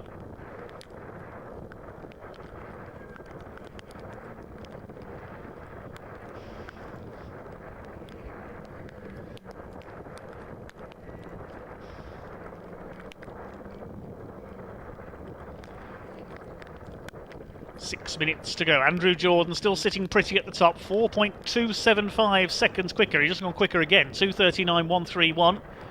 Kane Astin over the line.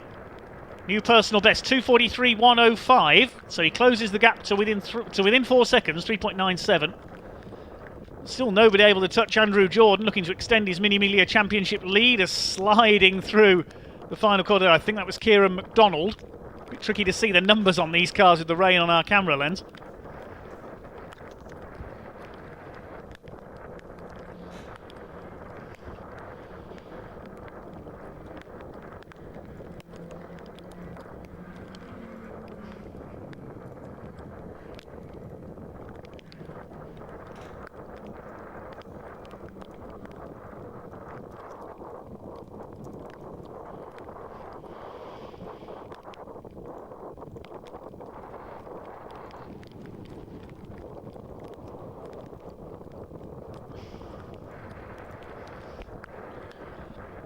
Colin Peacock over the line. He's currently 11th. There's a busy little pack across the line. There's one of the Colburns at the head of it, 55 of Ben. That was in there. James a little further ahead. Sam Summerhays has come into the pits in 85. Still Jordan from Astin, Summerhays, Rupert Death, Ben Colburn, Aaron Smith, then Ferguson, James Colburn, MacDonald and Wager. Your top 10 quickest of the lead class cars is now Richard Colburn, 219, Colburn Senior, ahead of Peter Cruz, Phil Harvey, Les Stanton and Peter Hills.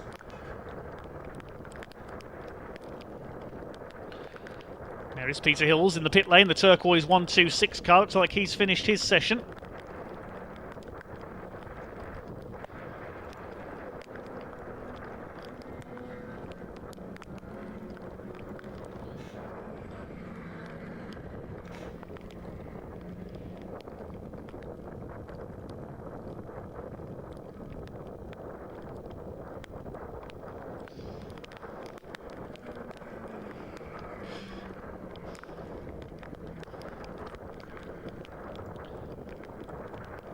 New fastest lap by Aaron Smith. He goes second. 2:42.185. Aaron Smith up to second. Onto the front row provisionally. Andrew Jordan coming through again though in that 77 car. Will he go quicker again? This time through.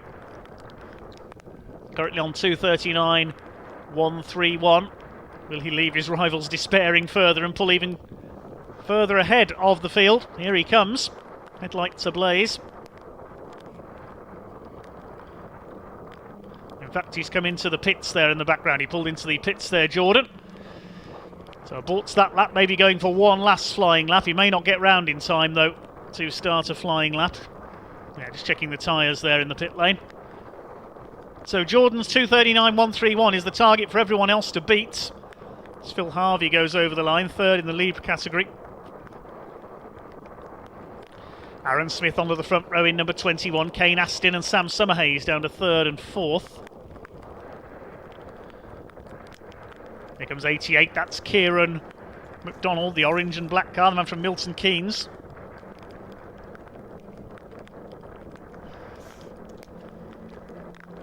He stays ninth. Sliding his way through there, that is 25 of James Colburn. There's his brother Ben in the green 55.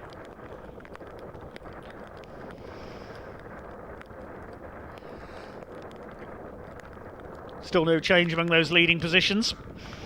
Donald comes into pit lane. James Colburn improves, 2:45.812. He goes sixth ahead of his brother.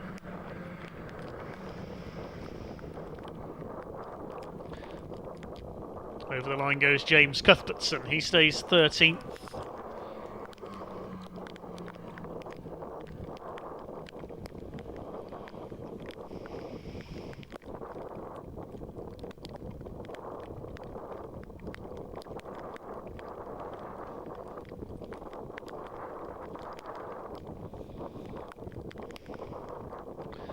More cars coming into pit lane, 1 minute 20 seconds left on the clock.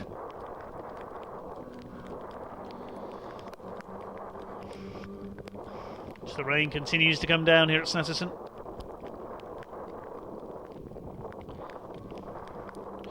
Will we see any late changes among those leading positions? There's 49, Martin Wager, the red and black car.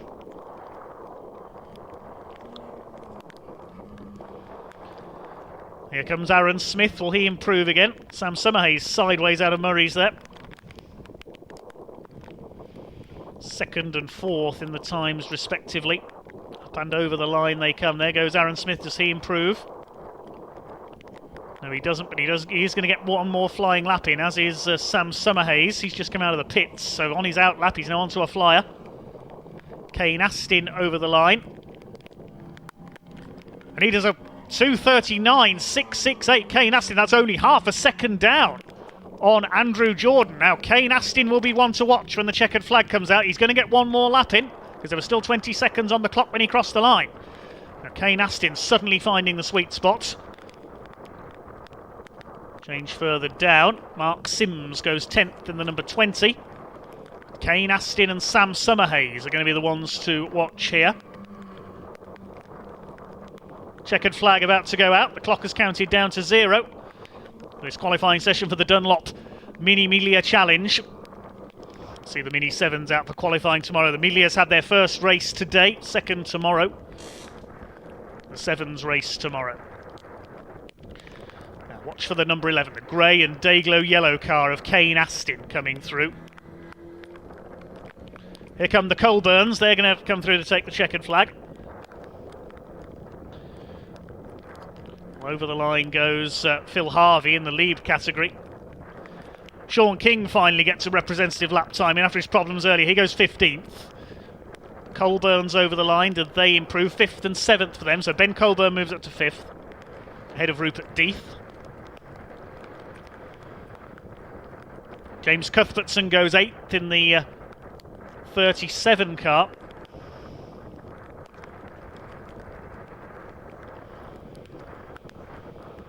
Kane Astin the one to watch for, number 11. He's just gone fastest of all in the first sector, 48.634. Can he knock Andrew Jordan off pole position?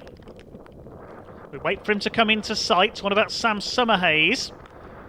He's done his personal best first and second sectors as well. Rupert Death heading back to the paddock. Looking for Kane Astin's sector times to come through.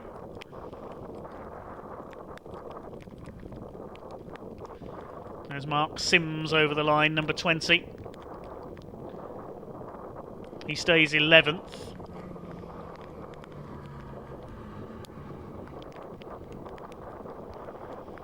Kane Astin and Aaron Smith have not yet taken the checkered flag.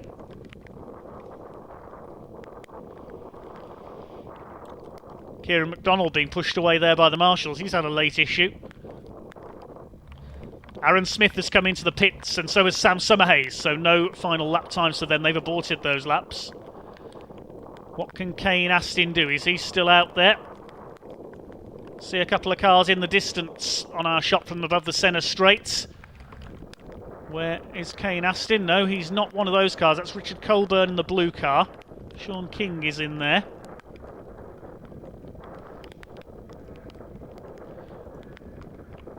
Now, Kane Astin, looking at the timing screen, did a purple sector 1, fastest of all.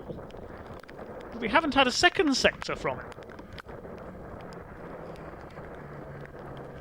Has he gone off somewhere out on the back of the circuit here, Kane Astin? I haven't seen him come through.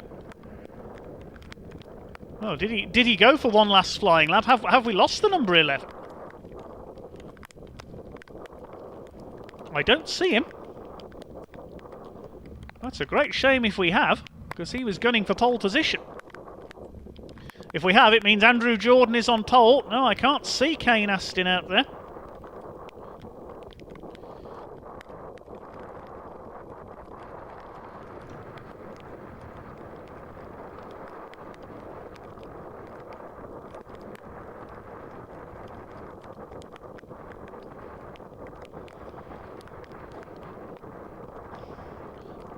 Well, for whatever reason, looks like, unfortunately, Kane Astin has not completed his final lap. Let's hope he hasn't had a shunt somewhere.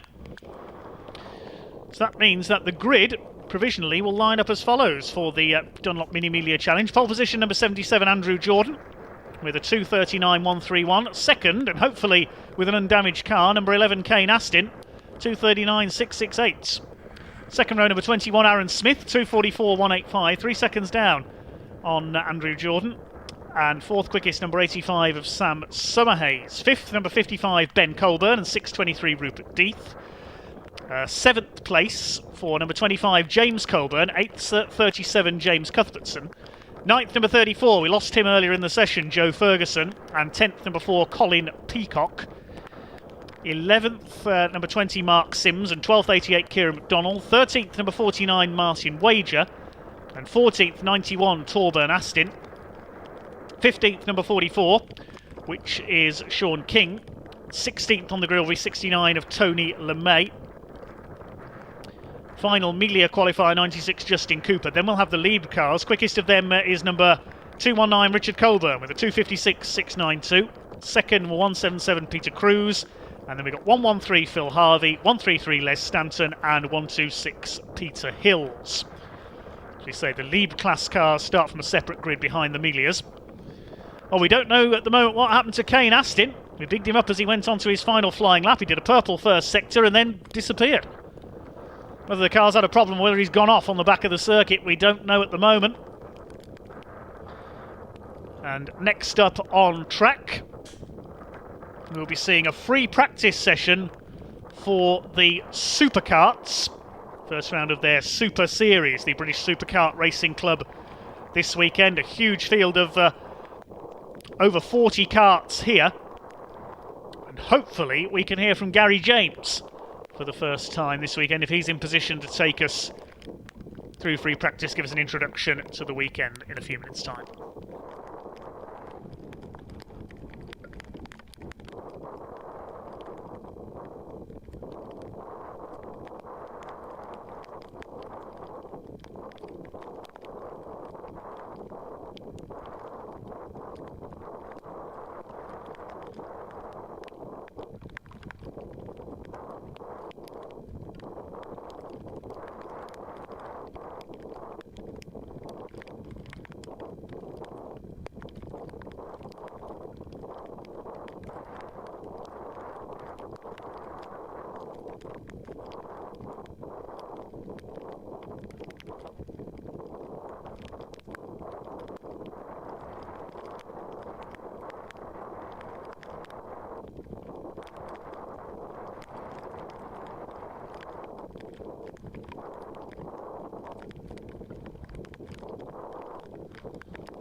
Okay, next up a change of pace as the Super Series by the British Superkart Racing Club have their free practice session. Gary James, their expert commentator, will be with us later for their qualifying session. So Gary will join us a little later on. If you've not seen Superkart racing before, even with the wet conditions, you've got a real treat coming up. These karts may be small, but they are very far removed from the arrive and drive karts down at your local karting circuit, that has to be said. These things can achieve up speeds in the drive up to 140 miles an hour in a straight line from something that small. Absolute madness, it has to be said, from some very brave, very courageous drivers, especially in wet conditions like this. The Division 1 Superkarts are the quickest. They are 250cc twin-cylinder two-stroke engines, a total of 4 different classes racing today. The Division 1 Superkarts have the yellow number plates, F450 National have red number plates, F250 National have white number plates, and Formula 1250 Open with blue number plates. That's how you can tell the different classes of karts that are out there. So we've got 125, 250 and 450cc karts, a lot of the engines based on motocross bike engines. And we'll wait to see who is going to be the quickest out there. The opening rounds were held recently at Alton Park in April. I think that was over Easter weekend. First round of the Super Series by the British Superkarts Racing Club. In the quickest Division 1 Superkarts, it was Lee Harper who came out on top, number 47, the Lincolnshire driver on his MS kart. He's 4 points ahead of Carl Hume and Sam Moss, numbers 2 and 31 in that category. But the multiple Division 1 Superkart champion and former British Superkart Grand Prix winner Liam Morley is back this weekend. Missed the opening round, I believe he was out with an injury, but back in action this weekend. The Lancashire driver, one of the fastest races in Superkarts. He's won races on the continent as well in these machines. F450 National Championship led by Kevin Ridley after the first round at Alton Park. The Warwickshire driver on his Silverstone Yamaha. Single-cylinder 4-stroke engines in the F450 National class. F250 National is single-cylinder 250cc 2-stroke engines. Quite a big field of those here this weekend. And Paul Platt, the current British Grand Prix, the current British Superkarts Grand Prix champion with the GP plate on his PVP with a gas Spanish-built engine, will be the favourites there. He leads that championship, 2 points ahead of Lee Plain. And in the smaller field of the Formula 125 Open category, 125cc single-cylinder 2-stroke engines, there's a new sensation in that category. Jack Tritton, number 87, came out as a complete novice at Alton Park. Went on to win his first ever race, took a second in the other one. Shares the championship lead with Clinton Bridge, local man from over in Lowestoft in Norfolk. Shares the title lead there with newcomer Jack Tritton. So we'll see the karts out on track in a few moments' time for their free practice session, qualifying coming up later.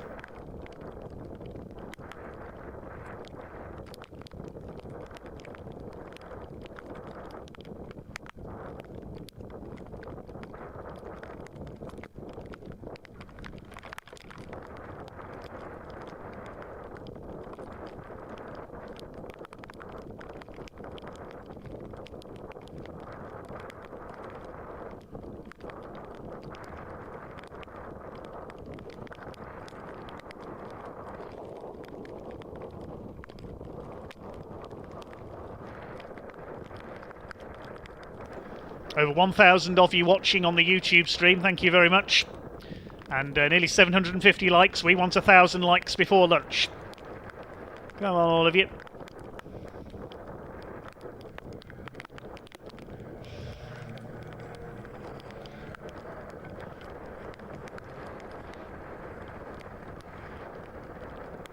I'm liking one of our YouTube comments. They have you-know-whats of titanium, says one of our YouTube commenters. Thank you for that, these drivers. Yes, they certainly have. Would you want to be doing 3-figure speeds in one of these little karts in the wet? That's what we're going to see here.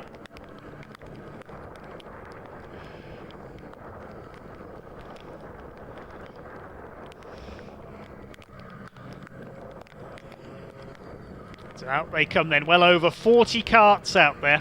As we say, we'll hear from expert Superkart commentator Gary James when qualifying starts later on. He's busy trackside at the moment. So out they go then to try and find the best lines in these conditions. Number 5 there of Ross Allen. As we just a reminder of the classes, Division 1 Superkarts have yellow number plates, F450 Nationals have red, F250 National have white plates, and 125 Open have blue. It's a bit tricky to see the numbers from a distance. Oh, somebody going off there already. That's one of the white-plated F250 National karts. It's rejoining there. Number 60, Ollie Brown, that was.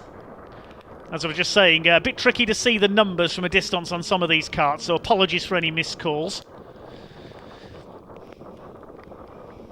Especially with rain on our camera lenses. Fair play once again to our camera teams and also to the marshals.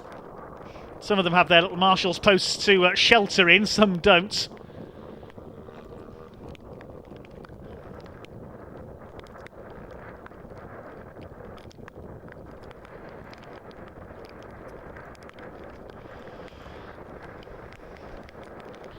Just getting warmed up out there.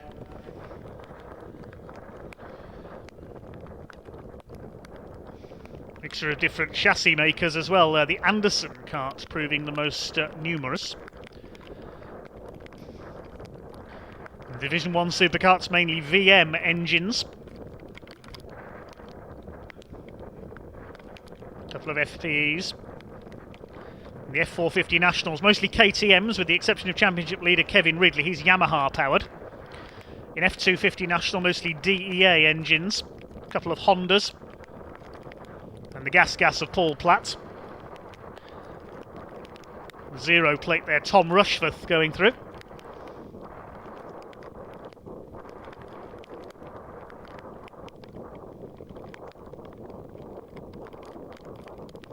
In Formula 125 Open, TM, Pavesi and IAME engines being used. So a good variety of chassis and engine makers.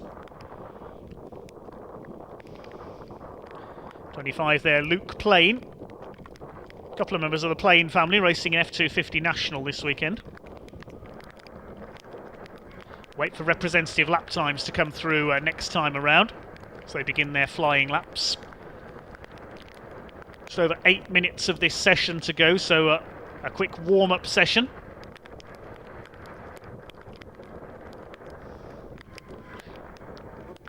On our graphics, the classes showing in slightly different colours. The F450 Nationals in pink, the F250 Nationals in yellow, Division 1 in blue, and the 125s in white. Somebody going off there on the Senna straight in the distance. I'll try and identify that kart as it rejoins and comes through. A few karts in the pit lane.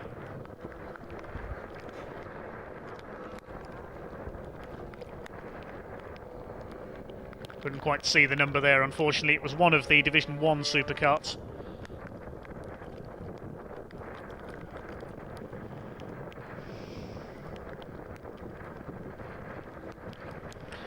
I see a couple of lady racers out there as well. Number 58, Mary Howarth. She's out in F450 National.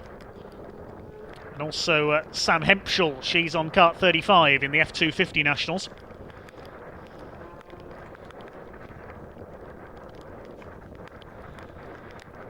Certainly all these drivers are a lot braver than myself.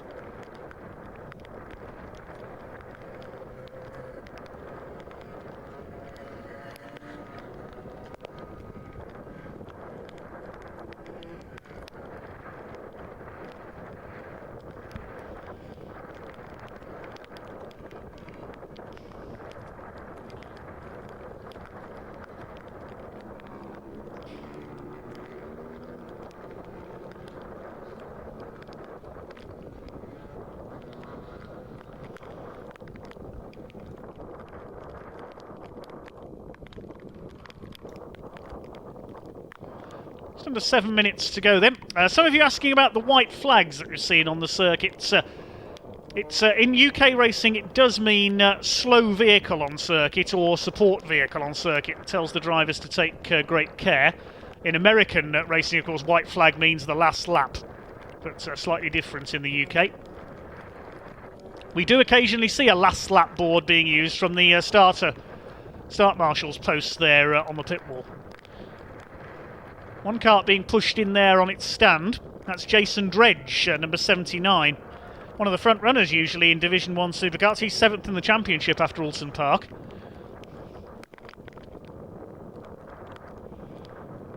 Well, quickest in free practice for the BSRC Super Series at the moment, no surprise to see, is Lee Harpham. But it's not too many representative lap times have come in as yet. Lee Harpham, the current Division 1 Championship leader on the MS karts, powered by a Harvey VM engine.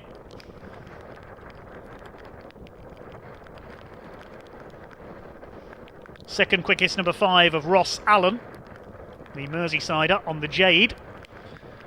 And third quickest, number 18, which is Andy Waits on his Anderson VM.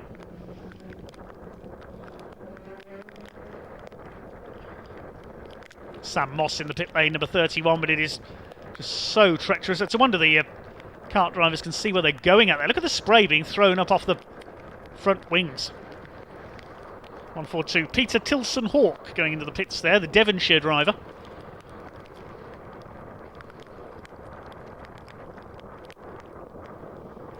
Fourth quickest, 126. That's the first of the F450 national cars, Ronan McClintock. And fastest of the F250 nationals is Luke Plain. Quite a way down their points chart though at the moment. In 9th place, the Anderson DEA driver. Plain family here from Exeter this weekend, quite a few from the southwest. So far we have had 28 karts run in this session. There's over 40 here in total. See them out for qualifying later on. They ran to a slightly different format at Alton Park with the lesser circuit capacity on the shorter circuit at Alton Park. They ran a 2/3 format with each driver running in 2 out of the 3 races.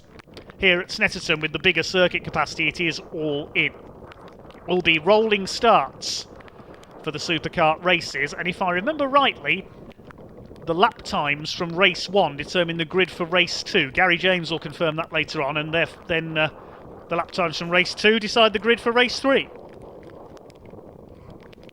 Races tomorrow. First thing at 9 AM is the first race for the Superkarts. Their second one just after 11 AM and 3:45 PM. That's all coming up tomorrow, the 3 Superkart races. Just their practice and qualifying today. Down the pit lane comes 101. That's Lee Plain. Second behind Paul Platt in the F250 national points at the moment. Paul Platt currently 5th in class, 12th place in this free practice. 3 minutes to go.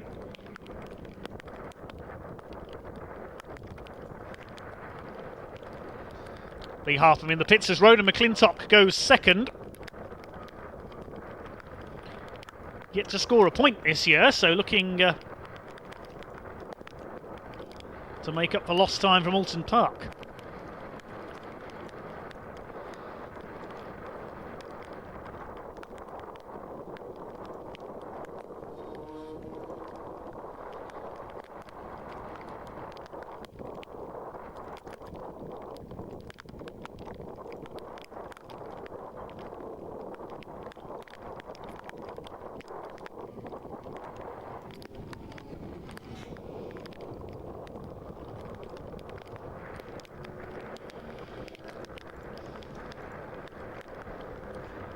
There's still Lee Harpham at the top, the current Division 1 Superkarts Super Series points leader.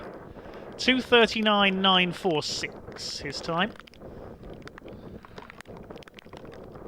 We haven't had that many representative lap times though. Only 9 drivers have set proper flying laps.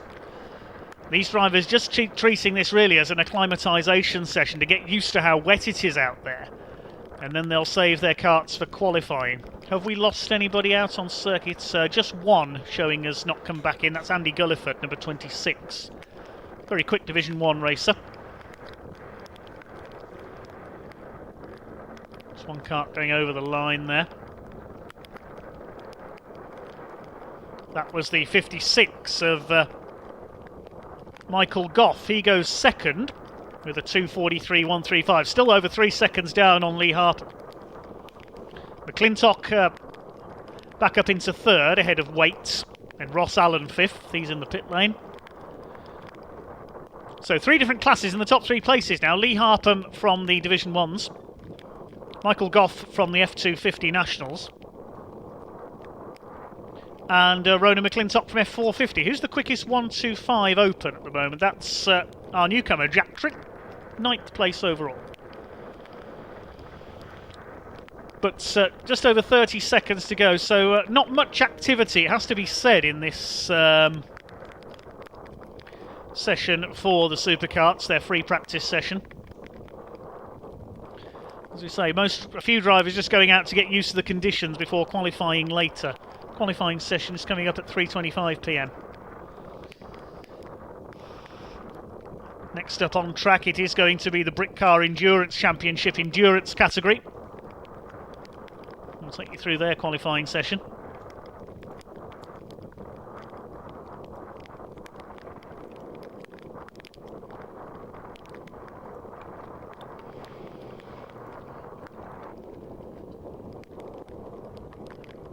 And the checkered flag goes out. Concludes the session. I don't think anybody is going to knock Lee Harpham off the top. It's like everybody's going to head for the pits this time, because there's not many karts out there at the moment.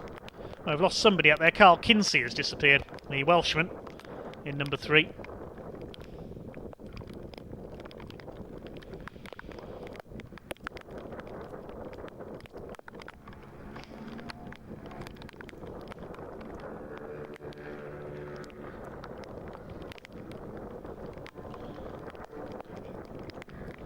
Just a correction from the minis earlier on. Thank you, David Whedon of the BARC.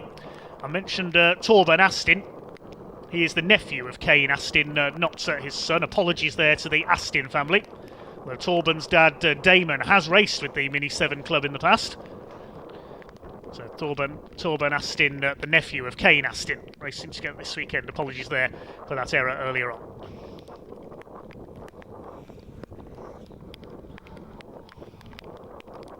Well, the Superkarts concluded then. Britcar lining up in the pit lane. And we'll see the Superkarts back out for qualifying later on.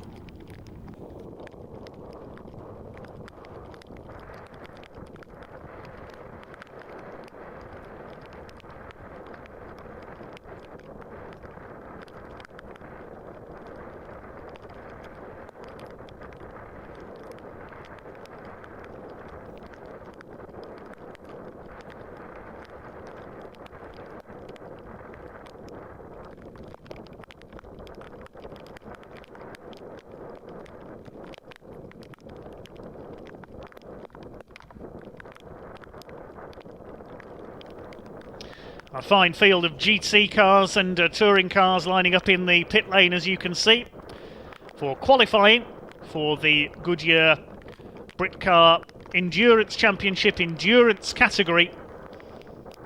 They had a great season opener 2 weeks ago in the sunshine of Silverstone. And we've got a field of scheduled to be 32 cars here this weekend. 2 one-hour races coming up later on, with a mandatory pit stop. Most teams will be making driver changes. We haven't got many soloists this weekend.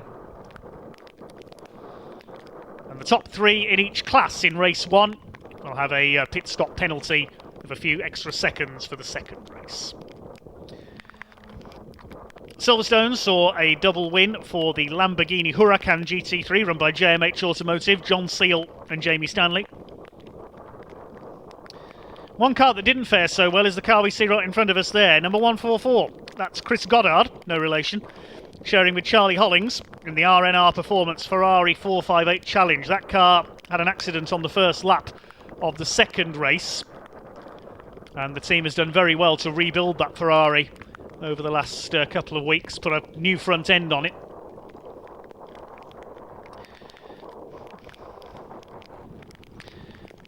Class 2. Ferrari 488 Challenge class. Just one entry in that class this weekend. Lucky Kira, a man who races every weekend in something or other. He'll be doing British GT this year as well.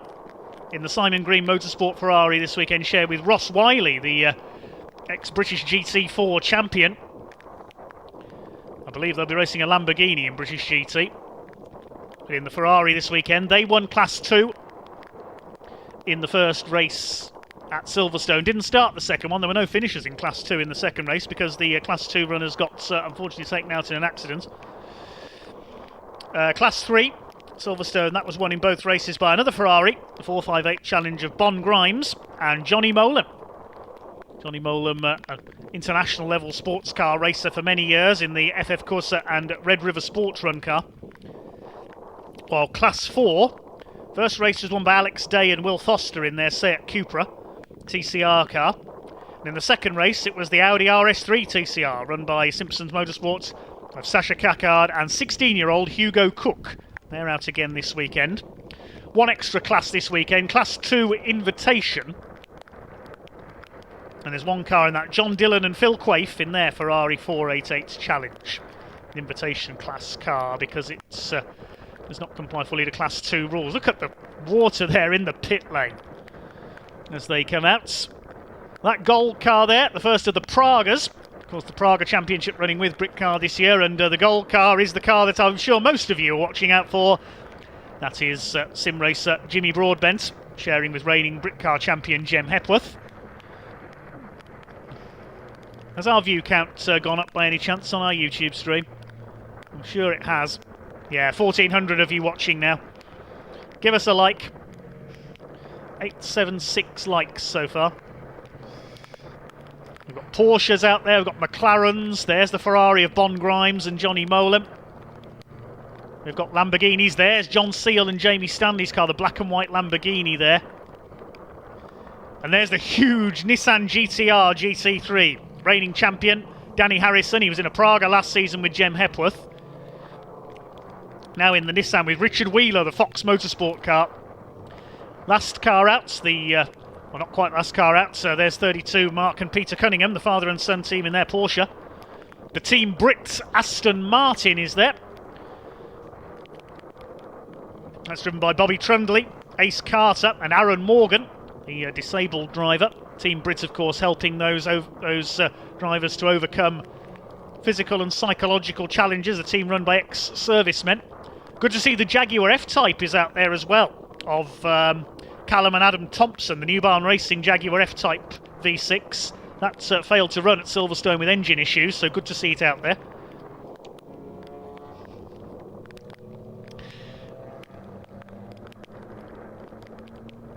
There's the BMW 1 Series, the 1M of Matty Evans and Kevin Clark. See Kevin Clark out there tomorrow in his 1 Series with Simon Baker. They had the 2 trophy class wins at Silverstone.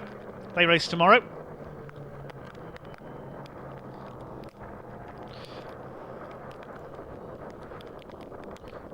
And we've reached 1,000 likes already. We've got nowhere near lunch.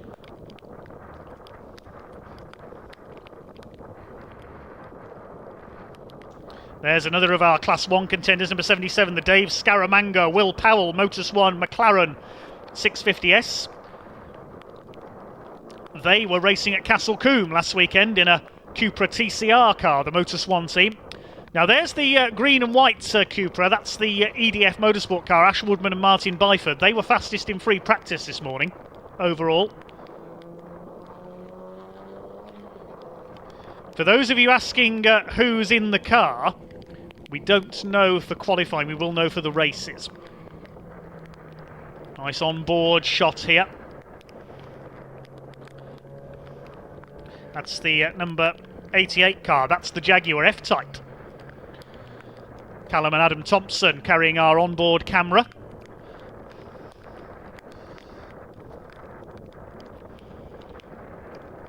Wipers thrashing away at the windscreen.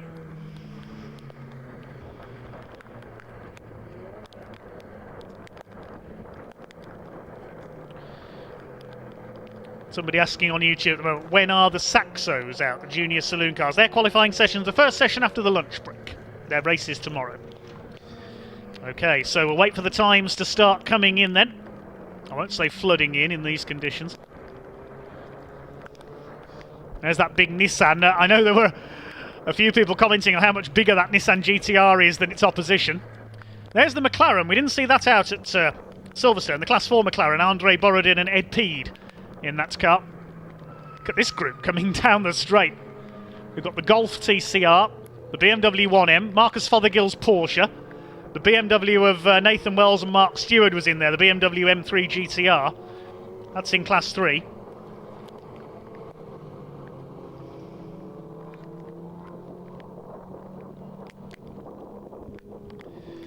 Let's wait to see who's going to go quickest when the flying laps start to come in. There's one of the Cupra TCR cars.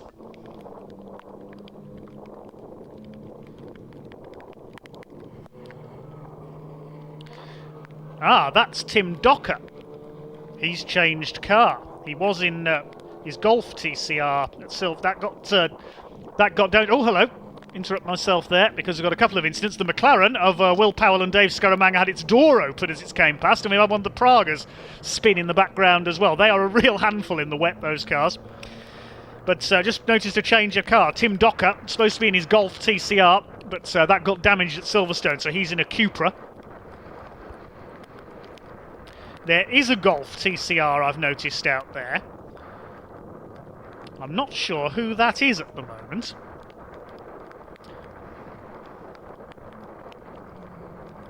We'll pick that up as we go on. Ah, it's the 99 car. Jonathan Beeson and George Heeler. Yes, their Cupra got damaged at Silverstone as well. A spinning Ligier went into it. That's Vale. The Ligier not here this weekend. So a couple of changes of car on our end. Those of you who've got an entry list in front of you.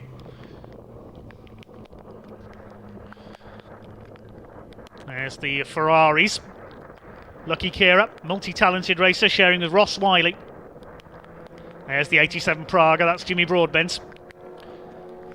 Lap time's now beginning to come in. It is a Praga that's gone quickest. Number 85, Jay Morton, sharing with ex-British GT racer Angus Fender. He's raced for Century Motorsport in BMWs in the past. It's the VR Motorsport Praga. They've gone quickest, 2:29.828. The Woodman and Byford Seat Cupra TCR is second quickest. Oh, that car is flying this weekend. It loves the wet conditions. And third fastest, number 144, the blue Ferrari.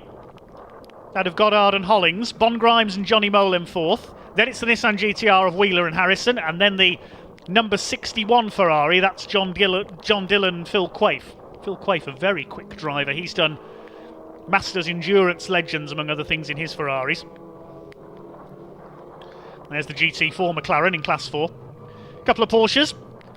Marcus Fothergill, I think he's running solo this weekend. Marcus Fothergill, number 69, the Land Rover specialist.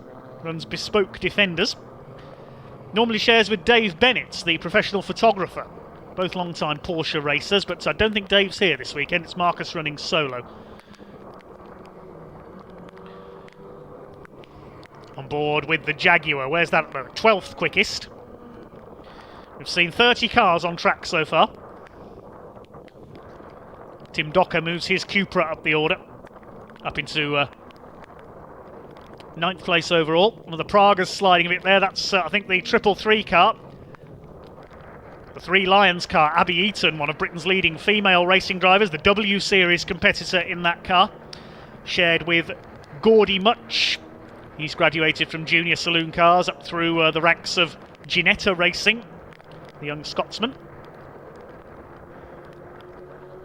They had a Praga class win, Praga Championship win in the first meeting at Silverstone. The other Praga winner was Jack Fabi, sharing with Charlie Martin. Yes, they're out there. That's the maroon-coloured number 91 Praga. Jay Morton and Angus Fender still quickest overall, ahead of Woodman and Byford, then Goddard and Hollings. They're all quickest in their classes. Praga, Class 4, Class 3. So Nissan that's quickest in Class 1. Class 2 Invitation is Dillon and Quaife. And Kera and Wiley in Class 2, because they're the only entries in their respective classes. There's the key for class colours on our graphics. The Pragas are maroon. Class 1 is blue. Class 2 is white. 2 Invitation is yellow. Class 3 pink, Class 4 orange.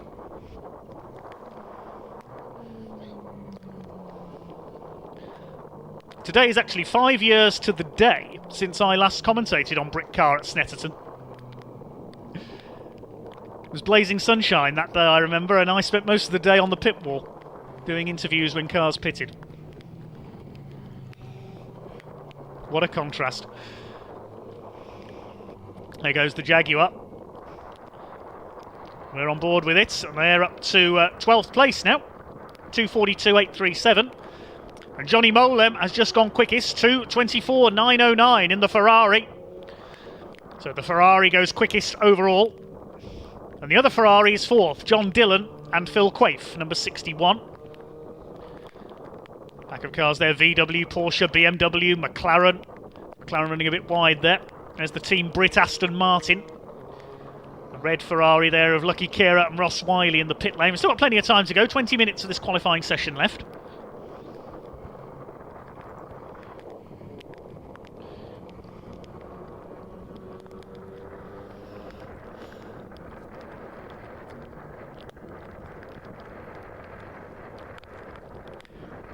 It's one of our YouTube comments. Lonely race for Class 2 and 2 invitation. Yes, unfortunately only one entry in each of those.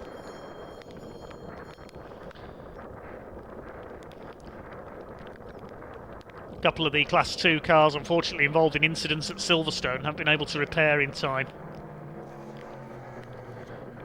One of them was the Michael Jones Craig Davies Ferrari by JW Bird Motorsport. That's not out. The championship is currently led overall by the two double class winners from Silverstone. That's John Seal and Jamie Stanley, Bon Grimes and Johnny Molem, who are currently quickest overall. Where's the Lamborghini, the Seal Stanley car? It's down towards the bottom of the order at the moment. Wait to see what happens when Jamie Stanley gets aboard that car. Very quick indeed. Third in the championship overall, leading Class 4 Hugo Cook and Sasha Kakard, the Audi RS3. That car is out there, 15th place. Leading the Praga Championship are Jack Fabi and Charlie Martin. They're currently quite a way down the order. Fastest of the Pragas is Morton and Fender. They're currently, all the top three currently in the pit lane.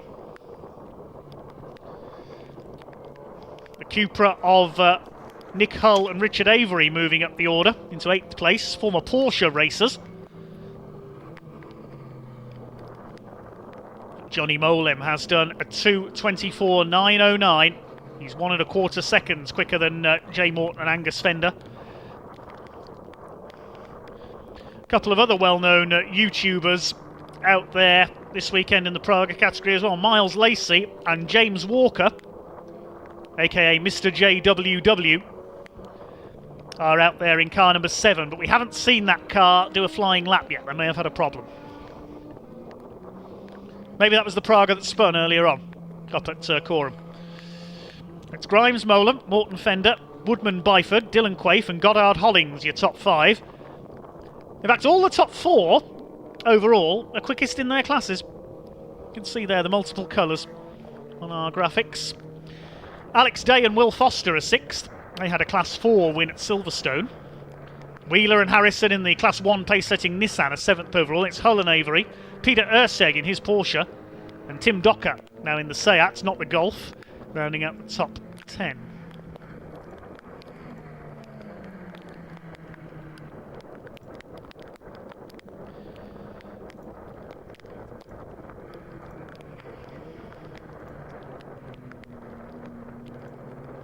Back on board with the big cat.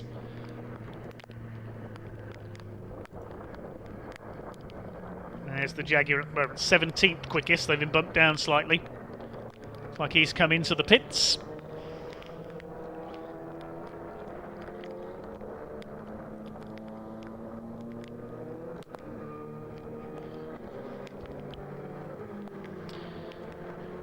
There's the Ferrari. That's the John Dillon Phil Quaife car, number 61, the multicoloured Ferrari. There's the blue Ferrari of Goddard and Hollings. They're 5th fastest. And there is the Lamborghini, John Seal and Jamie Stanley, waiting to see if that will move up the order. Dillon and Quaife have just gone second quickest, 2:25.046, only just over a tenth off Grimes and Molem. Grimes and Molem, one of the few crews who were in that race 5 years ago that I was present at. I remember interviewing Johnny Molem during that race. Mike and Anthony Wilds were the winners in another Ferrari on that occasion. Mike Wilds, subject of a recent interview in Motorsport News.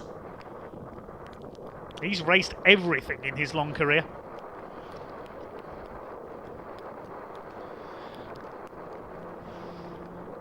There's the Jag.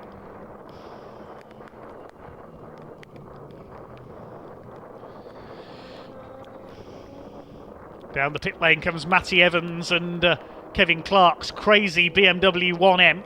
With that huge spoiler, the noise it makes, and it also spits flames occasionally on the overrun as well. It's more like a Class 1 DTM car, if you remember those in the 90s and anything else.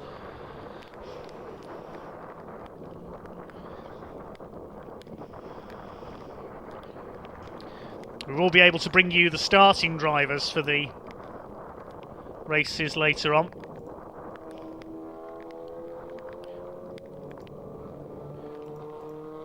Thanks to Steve Wood, the Britcar press officer.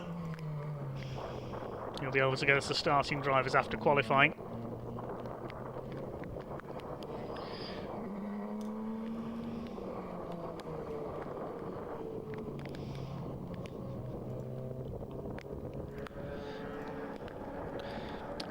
Still 14.5 minutes to go. One of the Pragas comes down pit lane. That's the Broadbent Hepworth car.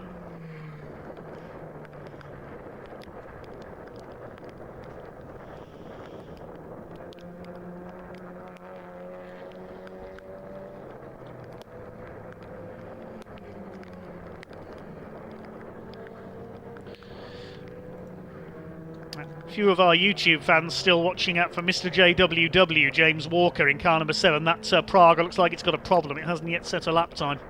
Still in the pits.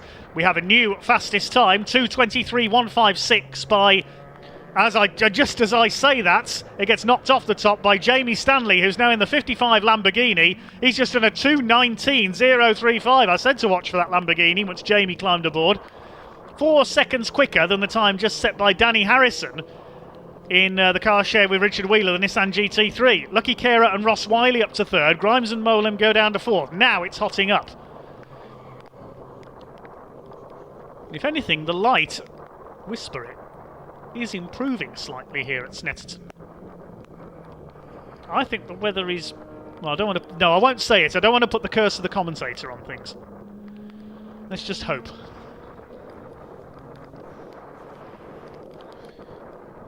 So Seal and Stanley go quickest, looking for continuation of their unbeaten run, overall victories. It's all about points in your category for the Goodyear Britcar Endurance Championship. There's that 1M chasing the Cunningham family Porsche.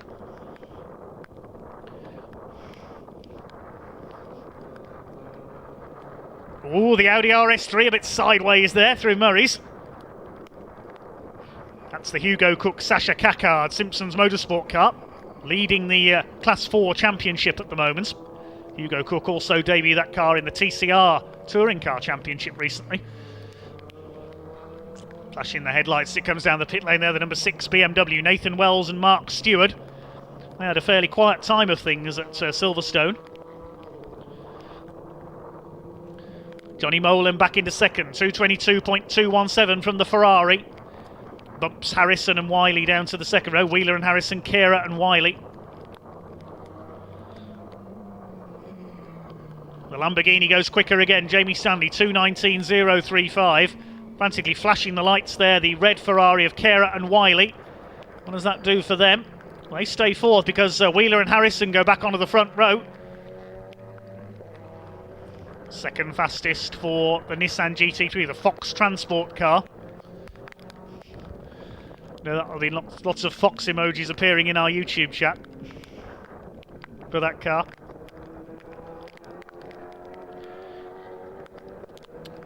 One question, is qualifying based on best lap or average over both drivers' time? I think it is just the quickest lap in qualifying, set by either driver.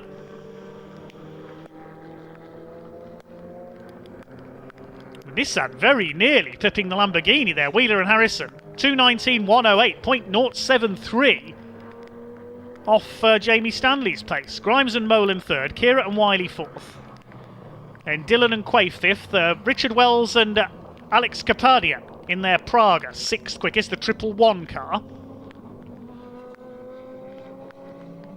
As the Motor1 McLaren heads back out, we'll see what, I would imagine it's Will Powell on board that car now. They had problems earlier on with the door coming open.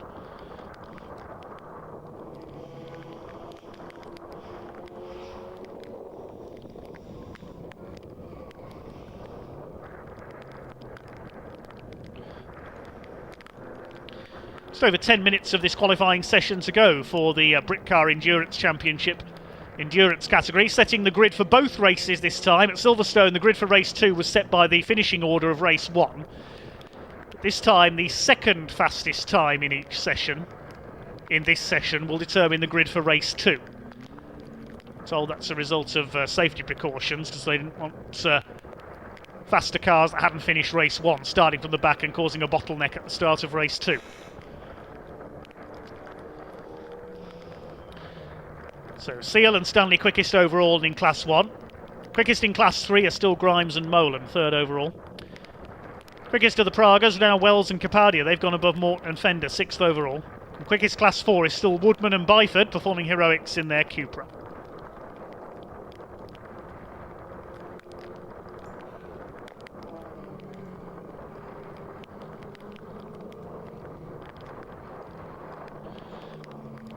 It's race 1, the grid based on the fastest qualifying lap of the session. The second fastest time for each car, so it forms the grid for race 2.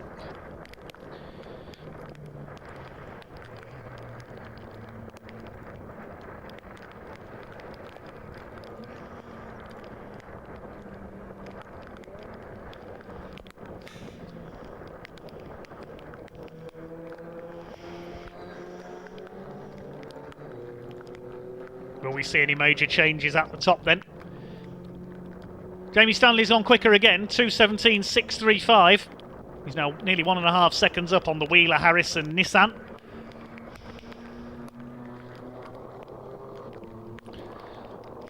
Quickest of the Pragas still Richard Wells and Alex Kapadia. Richard Wells will be one to watch if he starts the race. He's a demon starter, as we saw at Silverstone. Unfortunately, his quick start came to nothing in race 1 when he tangled with another one of the Pragas, the Gaudy Chubby Eaton car. Now a little further down the order at the moment.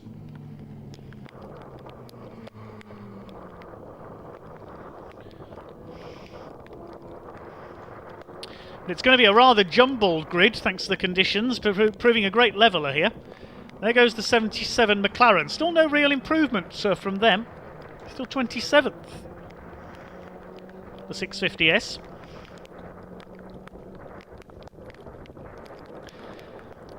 Bon Grimes and Johnny Molam's Ferrari over the line. Just done a 2:25.39. It's their quickest time, 2:21.5 that time through.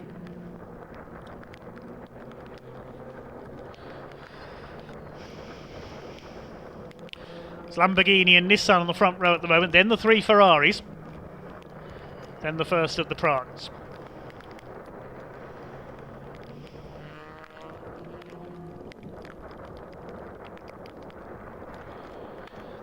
Wells Kapadia car over the line, so is the Nissan. 2:19.6 for the Nissan that time through. Wells and Kapadia improve. They go 5th ahead of the Dillon and Quaife Ferrari.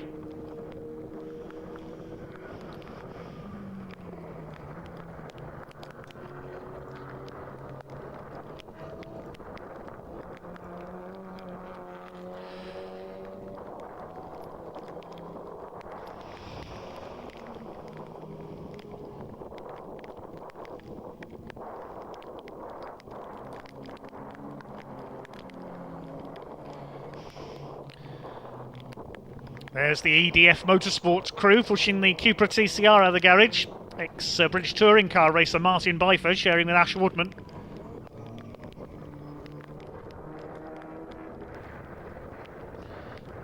.2:17.635. The fastest time. Nearly 1.5 seconds ahead of the pack. Here comes one of the Pragas. Chippy Vesemile and Richard Morris go 5th quickest. They've moved up from 750 Motor Club Sports Car Racing, the Sports 1000 Championship. Richard Morris, also one of the founders of Racing Pride. They had problems earlier in the session, but they've now gone 5th and quickest Praga, ahead of Wells Capadia. And Fabi and Martin up to 8th overall. Jack Fabi, Charlie Martin, 3rd fastest of the Pragas.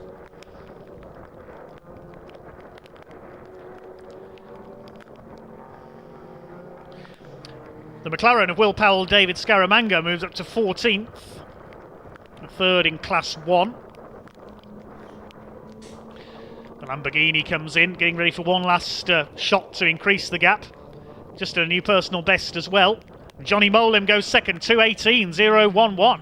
That's only 0.3 of a second off Jamie Stanley's time, so the Lambo may want to go out again here. Wheeler and Harrison down to 3rd, then it's Kera and Wiley. They're currently in the pit lane in the Ferrari. As we say, we won't know who's in the car for this qualifying session at a given time. We will know for the races, though. Be able to tell you the starting drivers as long as I get time to write them down.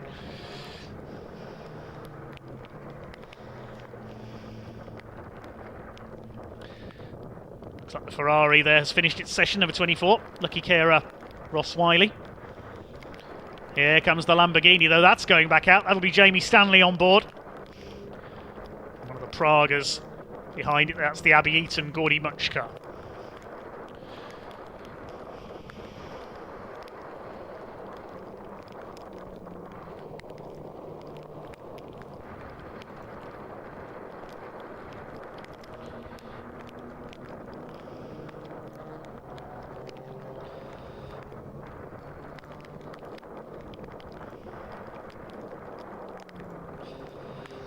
Coming towards the end now, less than 4 minutes to go.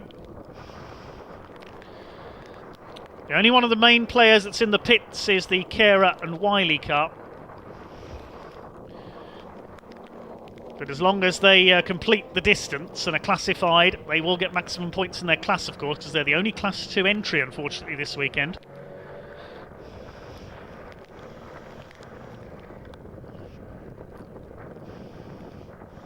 Seal and Stanley onto a flying lap now. We'll watch for the Lamborghini. Still setting the pace in Class 3, it's Grimes and Molim. Class 4, it's Woodman and Byford, ahead of Bobby Trundley and Aaron Morgan, the Aston Martin Vantage run by Team Brits. Fabi and Martin Praga comes in there in the background.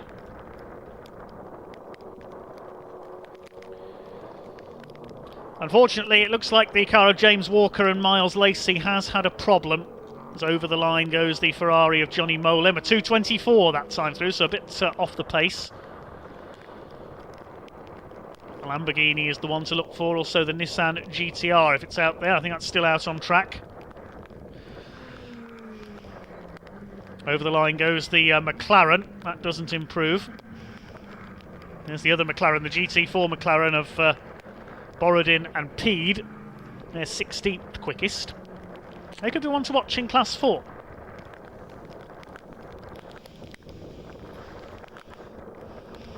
There goes the Nissan. Does that improve? Danny Harrison and Richard Wheeler. No, it doesn't. Bit of traffic that time, I think. Sasha Kakar and Hugo Cook's Audi. That's running well. Richard Wells. Alex Capadia. Praga made a bit of a mistake through the last corner there, I noticed. The Dylan Quaife Ferrari stays 7th.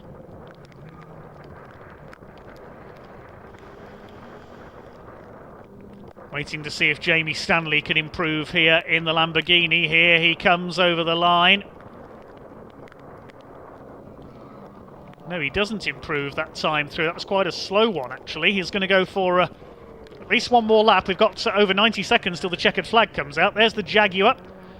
There's one of the Pragas. That's the Eaton Much car. They've improved to 12th place. This is all for race 1, of course. The second fastest time will determine the grid for race 2.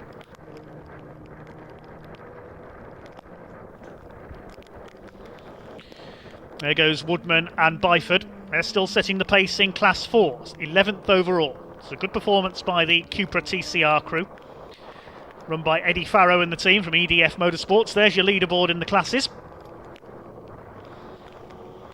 Chippy Vesemile, as he's known, and Richard Morris, quickest of the Pragas. Tim Docker going well in his new steed, the Cupra, replacing his damaged Golf. But we have got a Golf out there, as we said, with George Heeler and Jonathan Beeson in a Golf replacing their damaged Cupra. Actually, I think that might be Jonathan Beeson driving solo. I'm going to have a look and see if we've had any amendments to the entry.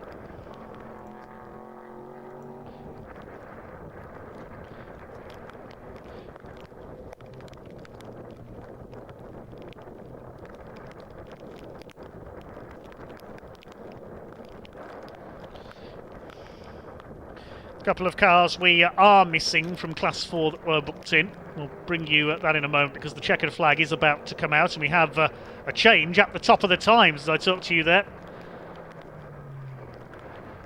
Because Wheeler and Harrison have just gone quickest, 2:16.730, and Grimes and Molan second, 2:17.372 in quick succession there. Molan was briefly quickest, then Danny Harrison took over at the top. And they are not showing us having taken the checkered flag, any of the top three, so we could see further changes here. Wells and Capadia go through to take the checkers. There goes the Ferrari of Dillon and Quaife. They stay 7th. Okay, top three we're looking for then. Wheeler and Harrison in the Nissan, Grimes and Molan in the Ferrari, Seal and Stanley in the Lamborghini.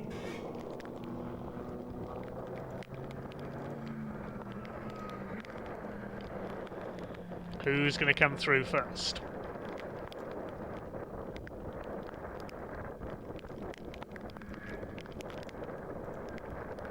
Seal and Stanley take the checkered flag and don't improve. A 2:22 for the Seal Stanley Lamborghini. So they are not going to make it onto the front row. Which way round's it going to be? It's between Wheeler and Harrison and Grimes and Molan for pole position for the first Britcar endurance race of the day. Well, something of a surprise there. Over the line goes the team Brit Aston Martin. They are in a fine 10th overall.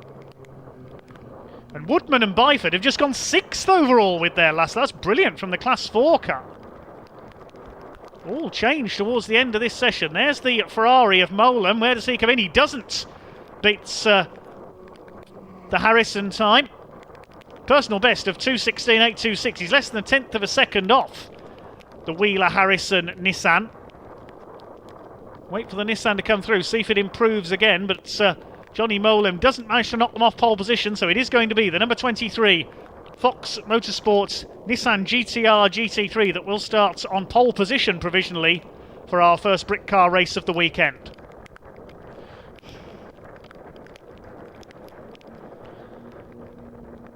There's the McLaren. Is Will Powell or Dave Scaramanga on board? We're not sure. We'll see if it improves this time through. There is the Nissan. Is it going to come up to complete one more flying lap? No, I think it's going to come into the pits. Yes, the Nissan in the pits, so they will take pole.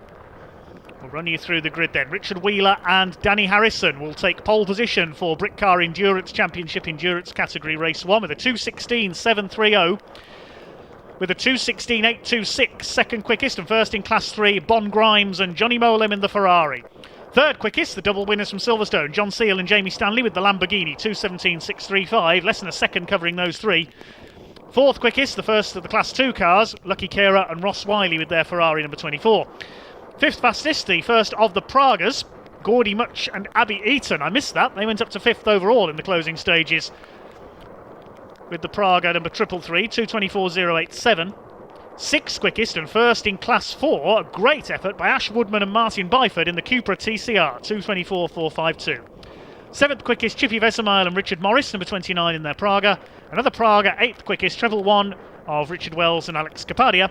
Ninth quickest, number 61, the Ferrari of John Dillon and Phil Quaife, and rounding out the top 10, the Team Brit Aston Martin of Bobby Trundley and Aaron Morgan. 11th quickest, we have got the number 91, Jack Fabi and Charlie Martin, Praga. 12th fastest, number 85, Jay Morton and Angus Fender with their Praga. 13th quickest, the Cunninghams in their Porsche, number 32. 14th quickest, number 77, Dave Scaramanga and Will Powell's McLaren. 15th quickest, another McLaren, the GT4 version of André Borodin and Ed Peed. 16th quickest, Tim Docker, number 78, with his Cupra TCR. 17th, Rod Goodman, number 31, with his Praga. 18th quickest, the Audi of 138 Hugo Cook, Sasha Kakard. 19th quickest, number 9, Peter Urseg with his Porsche. 20th, number 44, the Seat Cupra TCR of Alex Day and Will Foster. For those interested in our YouTubers, Jimmy Broadbent and Jem Hepworth 28th in their Praga. And unfortunately, James Walker, JWW as he's known, and Miles Lacey, their Praga, didn't manage to complete a flying lap. So unless they've had a problem that's put them out for the weekend, they will have to start from the back. So a rather mixed up grid then for our first Britcar race of the weekend. It's the big Nissan GT3 that will start from provisional pole. Next up, the last session before the lunch break, we will have qualifying for the Caterham Sigma 150 category. That's coming up shortly.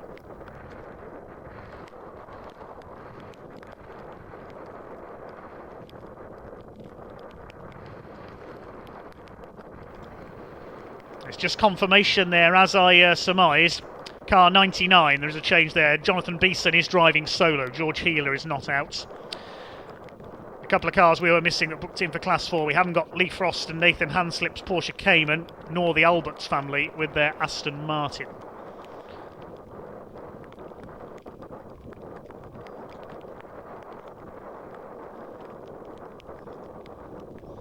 Bring you any further changes to the entries as we go on through the day. Next up will be the Caterham Sigma 150 qualifying.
Okay, qualifying coming up next in the last session before the lunch break, which will be the qualifying session for the Caterham Graduate Sigma 150 category.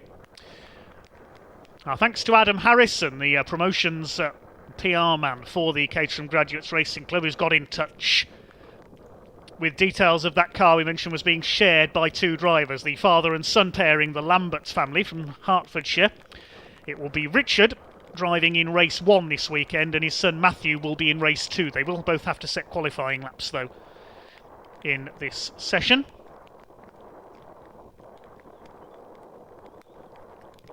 And the club more than happy to have shared cars. That's what we've got here. Richard and Matthew Lambert. If I remember rightly, they used to race for the Citroën 2CV Championship, if memory serves me correctly. And Adam Harrison also says, could we please also get a mention to our race day coordinator, Vicky Holcroft, who does a great job for us in the paddock, has got soaked to the skin today and is already on her second set of dry clothes. Oh, fair play, Vicky. You managed to warm up a bit later on. Thanks to everybody down in the paddock, braving the conditions, to all the volunteer marshals, everybody else at Snetterton this weekend. So qualifying coming up then for the Caterham Sigma 150, so named because they're 150 brake horsepower and have Ford Sigma engines. It's the car we've just mentioned at the front of the queue there. Number 26, the Lambert family. Behind them, number 88. That's the car of Adam Cottrell. He was going well in free practice earlier today. A few drivers here today who missed the first round at Alton Park. Number 3 behind them, the checkered design, that is Jim Earlham. Now, he is not eligible for championship points because he's registered to contest the Caterham Graduates Trophy this year, which only takes place at 3 meetings across the season, a kind of mini championship, if you like. Trophy registered cars don't score points in the main championship. Jim Earlham is one of them. 85 Colin Loughlin is the other who's here this weekend. It was a trophy round at Alton Park last time out. That's why the entry is quite different to the Alton Park round. With Sigma 150 Championship being led by Jamie Elwood, car number 2. Black and orange car, black and orange roll cage. He won both races at Alton Park as the green flag goes down. 68 going through there.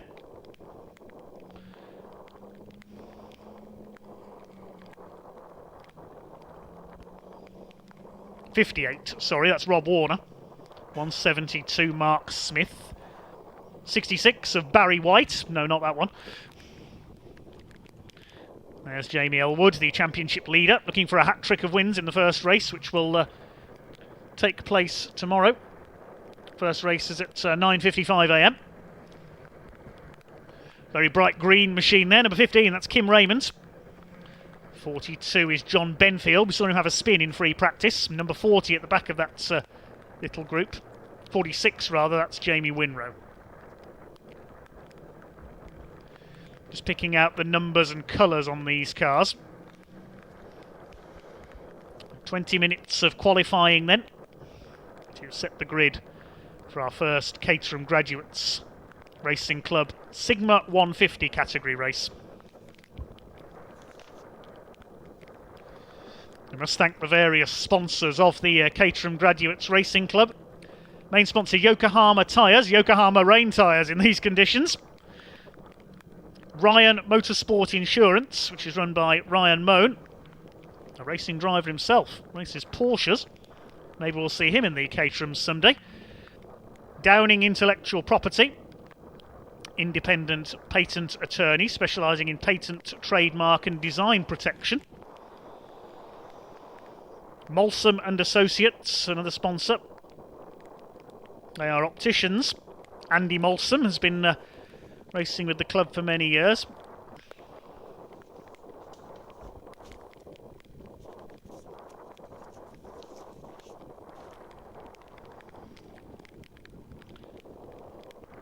Just looking at the entry list, so I don't think Andy Molson is racing this weekend.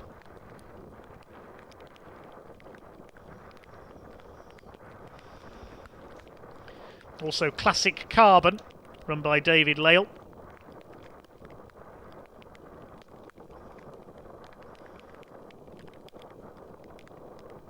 Maker of GRP and carbon car parts. Racing for charity as well, the club. One nominated by the board and one by the members. Purple for polio. We've mentioned Mark Treadwin, who competes in this category. Just looking at the entry list to see if he is competing this weekend. Sadly, I don't think he is.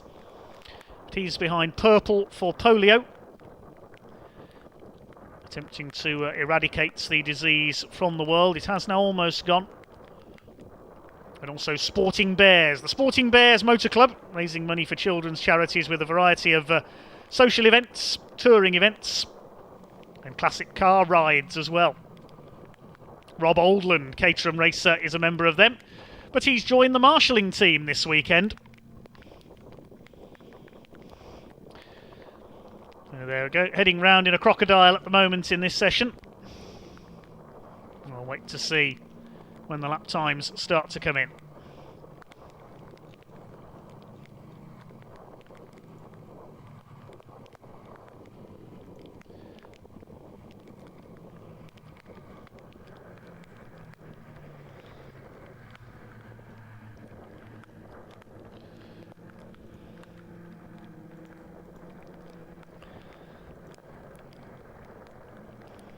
Great to see still over 1,000 of you watching on the YouTube screen.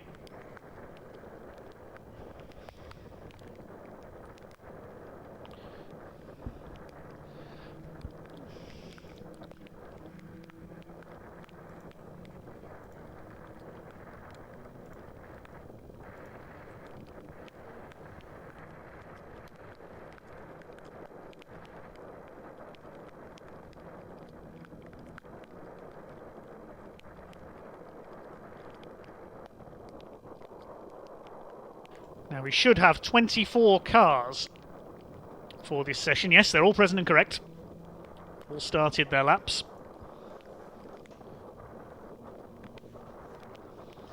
We'll wait to see the representative lap times come in once the flying laps begin.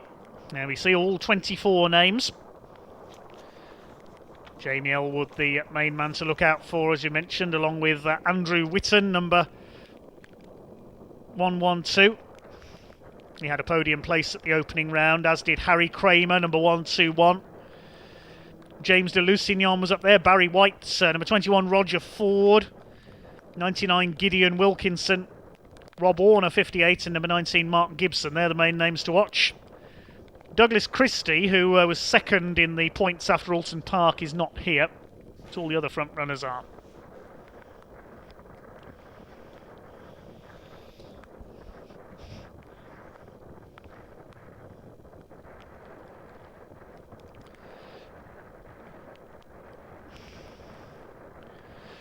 It's the Lambert family on top at the moment.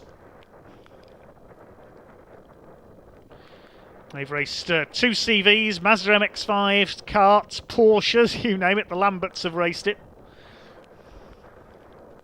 Okay, representative lap times beginning to come in now. First man to set a flying lap was whichever Lambert is in the car. They will swap over midway through this qualifying session, I would think. They'll both do the races tomorrow. Richard in race 1, Matthew in race 2.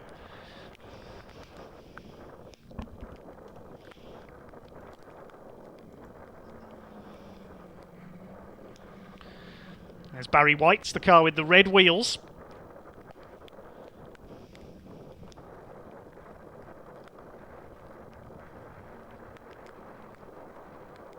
'85 Colin Loughlin, the blue car. Jamie Elwood, not surprisingly, has gone quickest, 251.091. It's all about slipstreaming, though, as you'll see in Caterham racing, down the main straight, the Senna straight here, and also the Bentley straight at the back of the circuit. That's where we'll see most of the passing being done. They say in Caterham racing, the place you don't want to be is leading going into the final lap, because you will get zapped on the slipstream.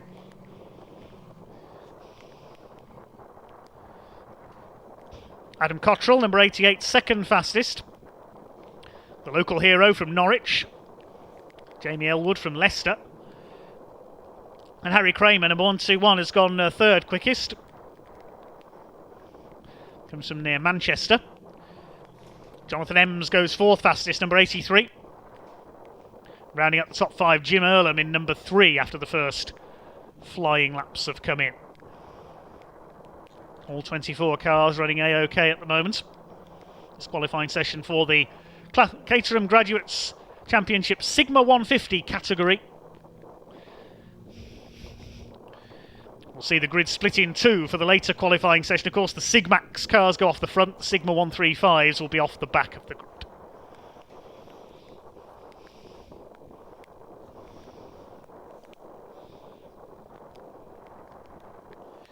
After this, there will be a lunch break until around 12:45. Give the marshals and our camera crews a chance for a quick bite to eat, and then it will be qualifying for the junior saloon cars, then our other Caterham qualifying session, and then we go racing with an hour's race for the Britcar Endurance Championship.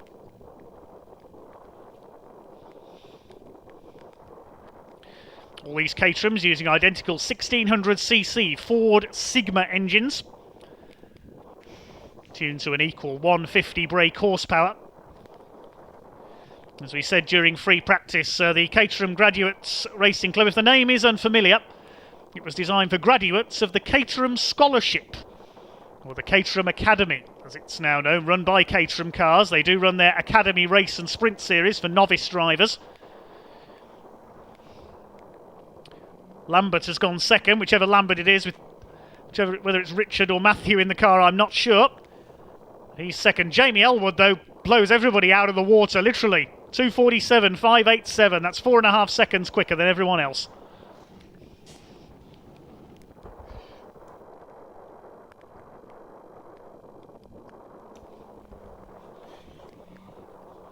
Jamie Elwood, probably the most experienced Caterham racer in this group. 38 of Simon Goodwin, had an off in free practice earlier, but he's gone second. Lambert third. Then Cottrell, Kramer, Ems, Earlham.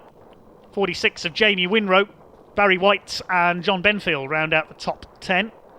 That will change, though, I'm sure. Very evenly matched cars. Elwood goes quicker again, 2:47.587, but the gap has closed. Goodwin 2.5 seconds down on him. It's good stuff from Simon Goodwin. Only 13th in the points after Alton Park.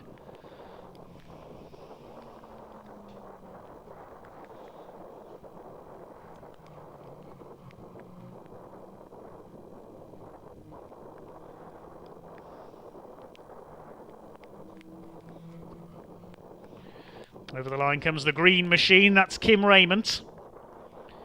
Currently 21st. It's Elwood from Goodwin by 2.5 seconds. Another 2 seconds ahead of Goodwin from Lambert. And just behind them, Adam Cottrell. They'll be the main players.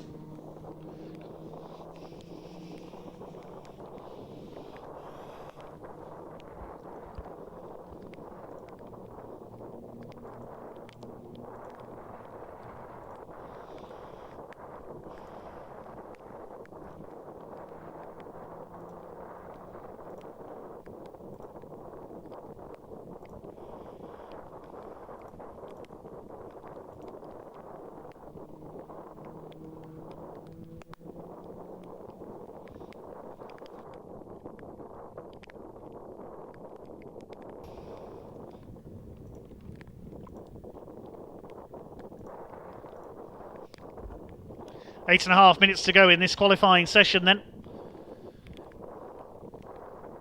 And Jamie Elwood on top, although Simon Goodwin has just done a purple second sector, fastest of all in sector 2. Can he close the gap? He was a second and a half off the pace in sector 1 though, as Cottrell goes second. Adam Cottrell has just gone second, 2:49.404, 1.8 seconds off Elwood. Waiting for Goodwin to come through and complete the lap.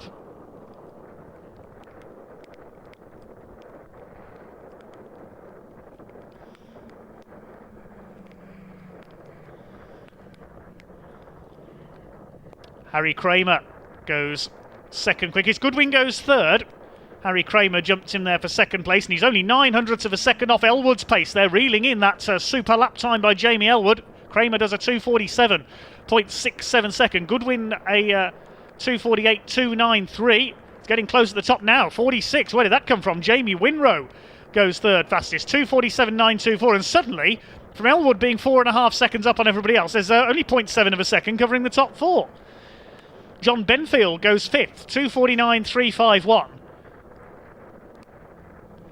I'm going to whisper this, but visibility is definitely improving out there.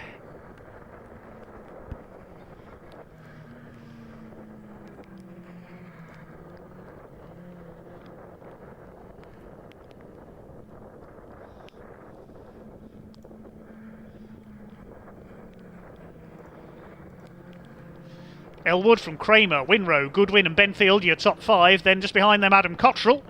He was looking likely to challenge pole a few laps ago, and now he's 6th. That's how quickly it can happen, how close Caterham Racing is. Of course, this type of car based on the famous Lotus 7, lightweight sports car created by Colin Chapman.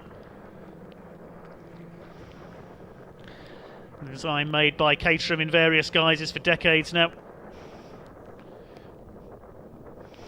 Someone once said to me, driving a Caterham is the most fun you can have with your clothes on. I've passengered in one, but I've not driven one yet, and they are enormous fun, I can confirm. Purple Sector 2 from Jamie Elwood. Purple Sector 1 from John Benfield. That's half a second up on everybody else. Watch for the 42 car. Black car with a yellow roll cage. Ah, we've got our first missing wing on the car. That car there just go through. Didn't see the number. Jamie Elwood, Purple Sector 2.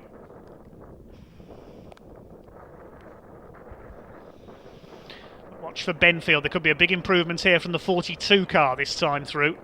Harry Kramer currently occupying the front row. Cottrell goes 3rd with a Purple Sector 3. Number 88 moves back onto the second row. 2:47.862.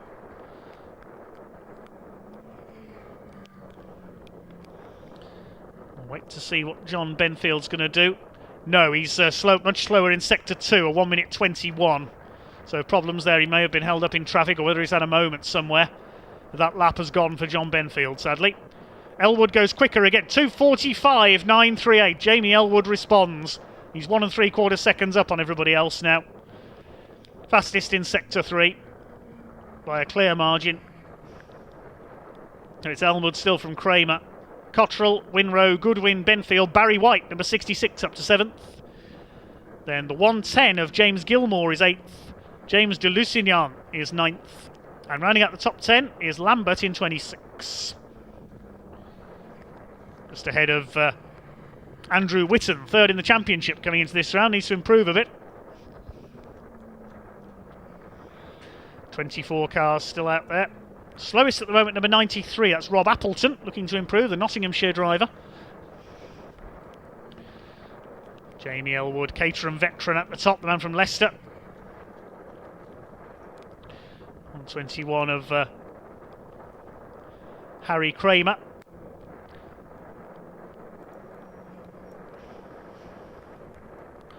The man behind APL Health. Sponsored Caterham Racing for several years in the past.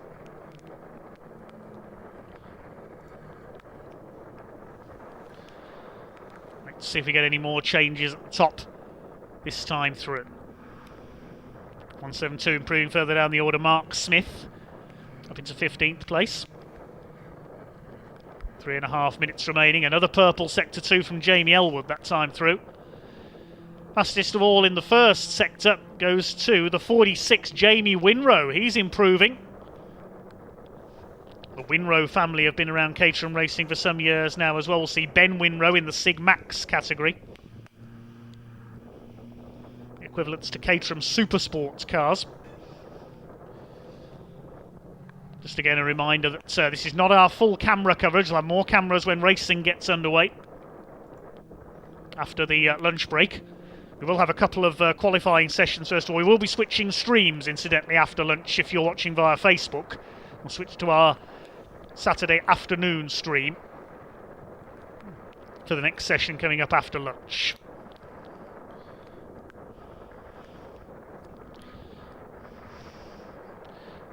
The all red machine there, Harry Kramer goes through. Is he going to improve this time? Elwood's gone slightly quicker again, 2:45.760, 2:44.809 for Harry Kramer. He goes quickest. I said Kramer was on a hot lap. He's taken pole. The gauntlet is laid down to Jamie Elwood. It's between those two, I think, for pole position. There's Barry White, 8th position at the moment. Not going to change this time through. Over the line he goes.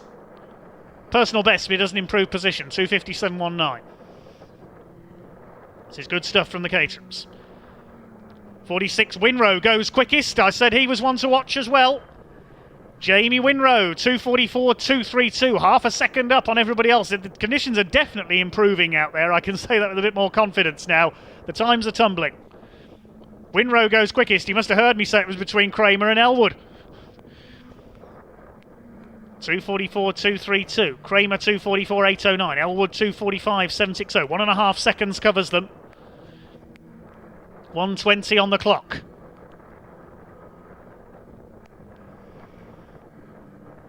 Fastest of all in the first sector, Jamie Elwood this time through, 50.547. Lambert goes back up to 7th place.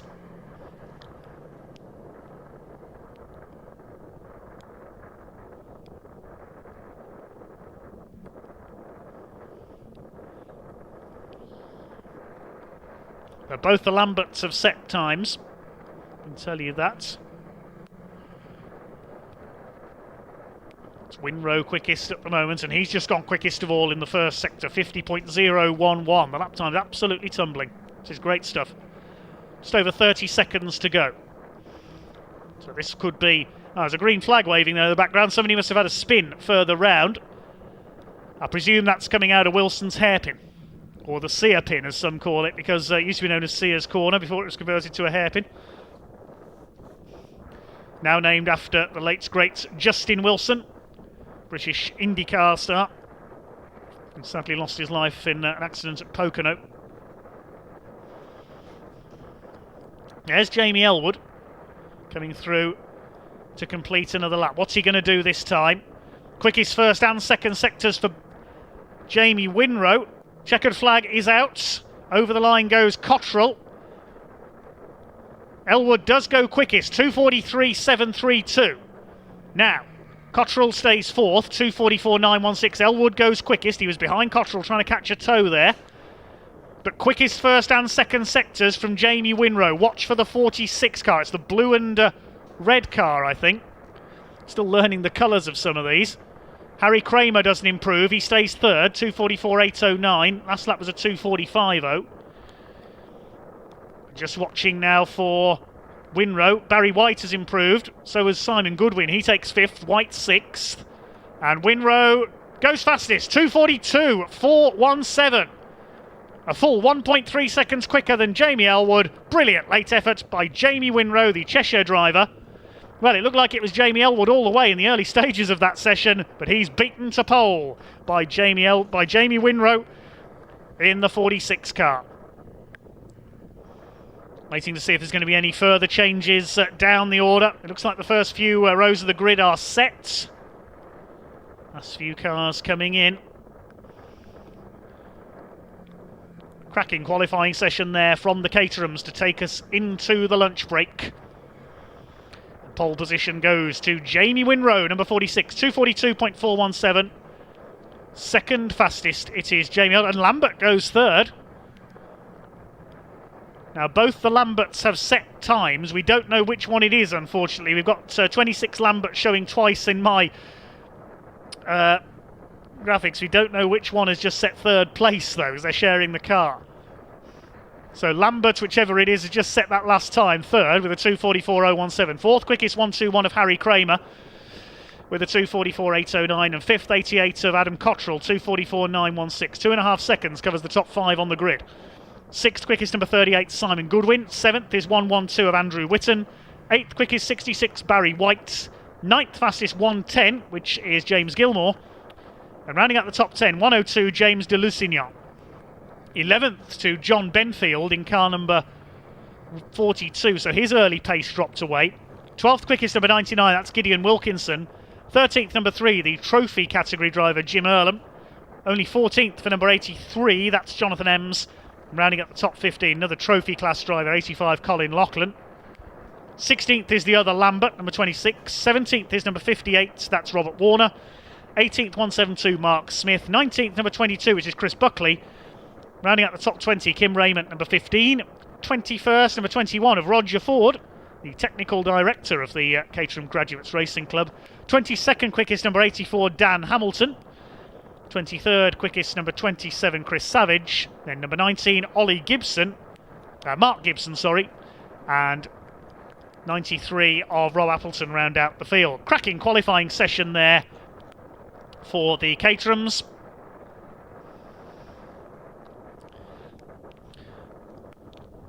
Well, we're now going to take a lunch break for about 15-20 minutes. We're back on track soon with the Junior Saloon Car Championship qualifying session, followed by the second qualifier for the Caterhams, the Sigmax and Sigma 135 categories. Then we go racing. 60 minutes for the Britcar Endurance Championship, qualifying for the Mini 7s, followed by the Superkarts. Gary James will take us through that one. 30-minute race for the Carbonates Hyundai Coupe Cup with Toyo tyres. The Dunlop Mini Miglia Challenge has their first race of the weekend, and then a second race to round out today with the Britcar Endurance Championship Endurance category. Until then, enjoy a short lunch break.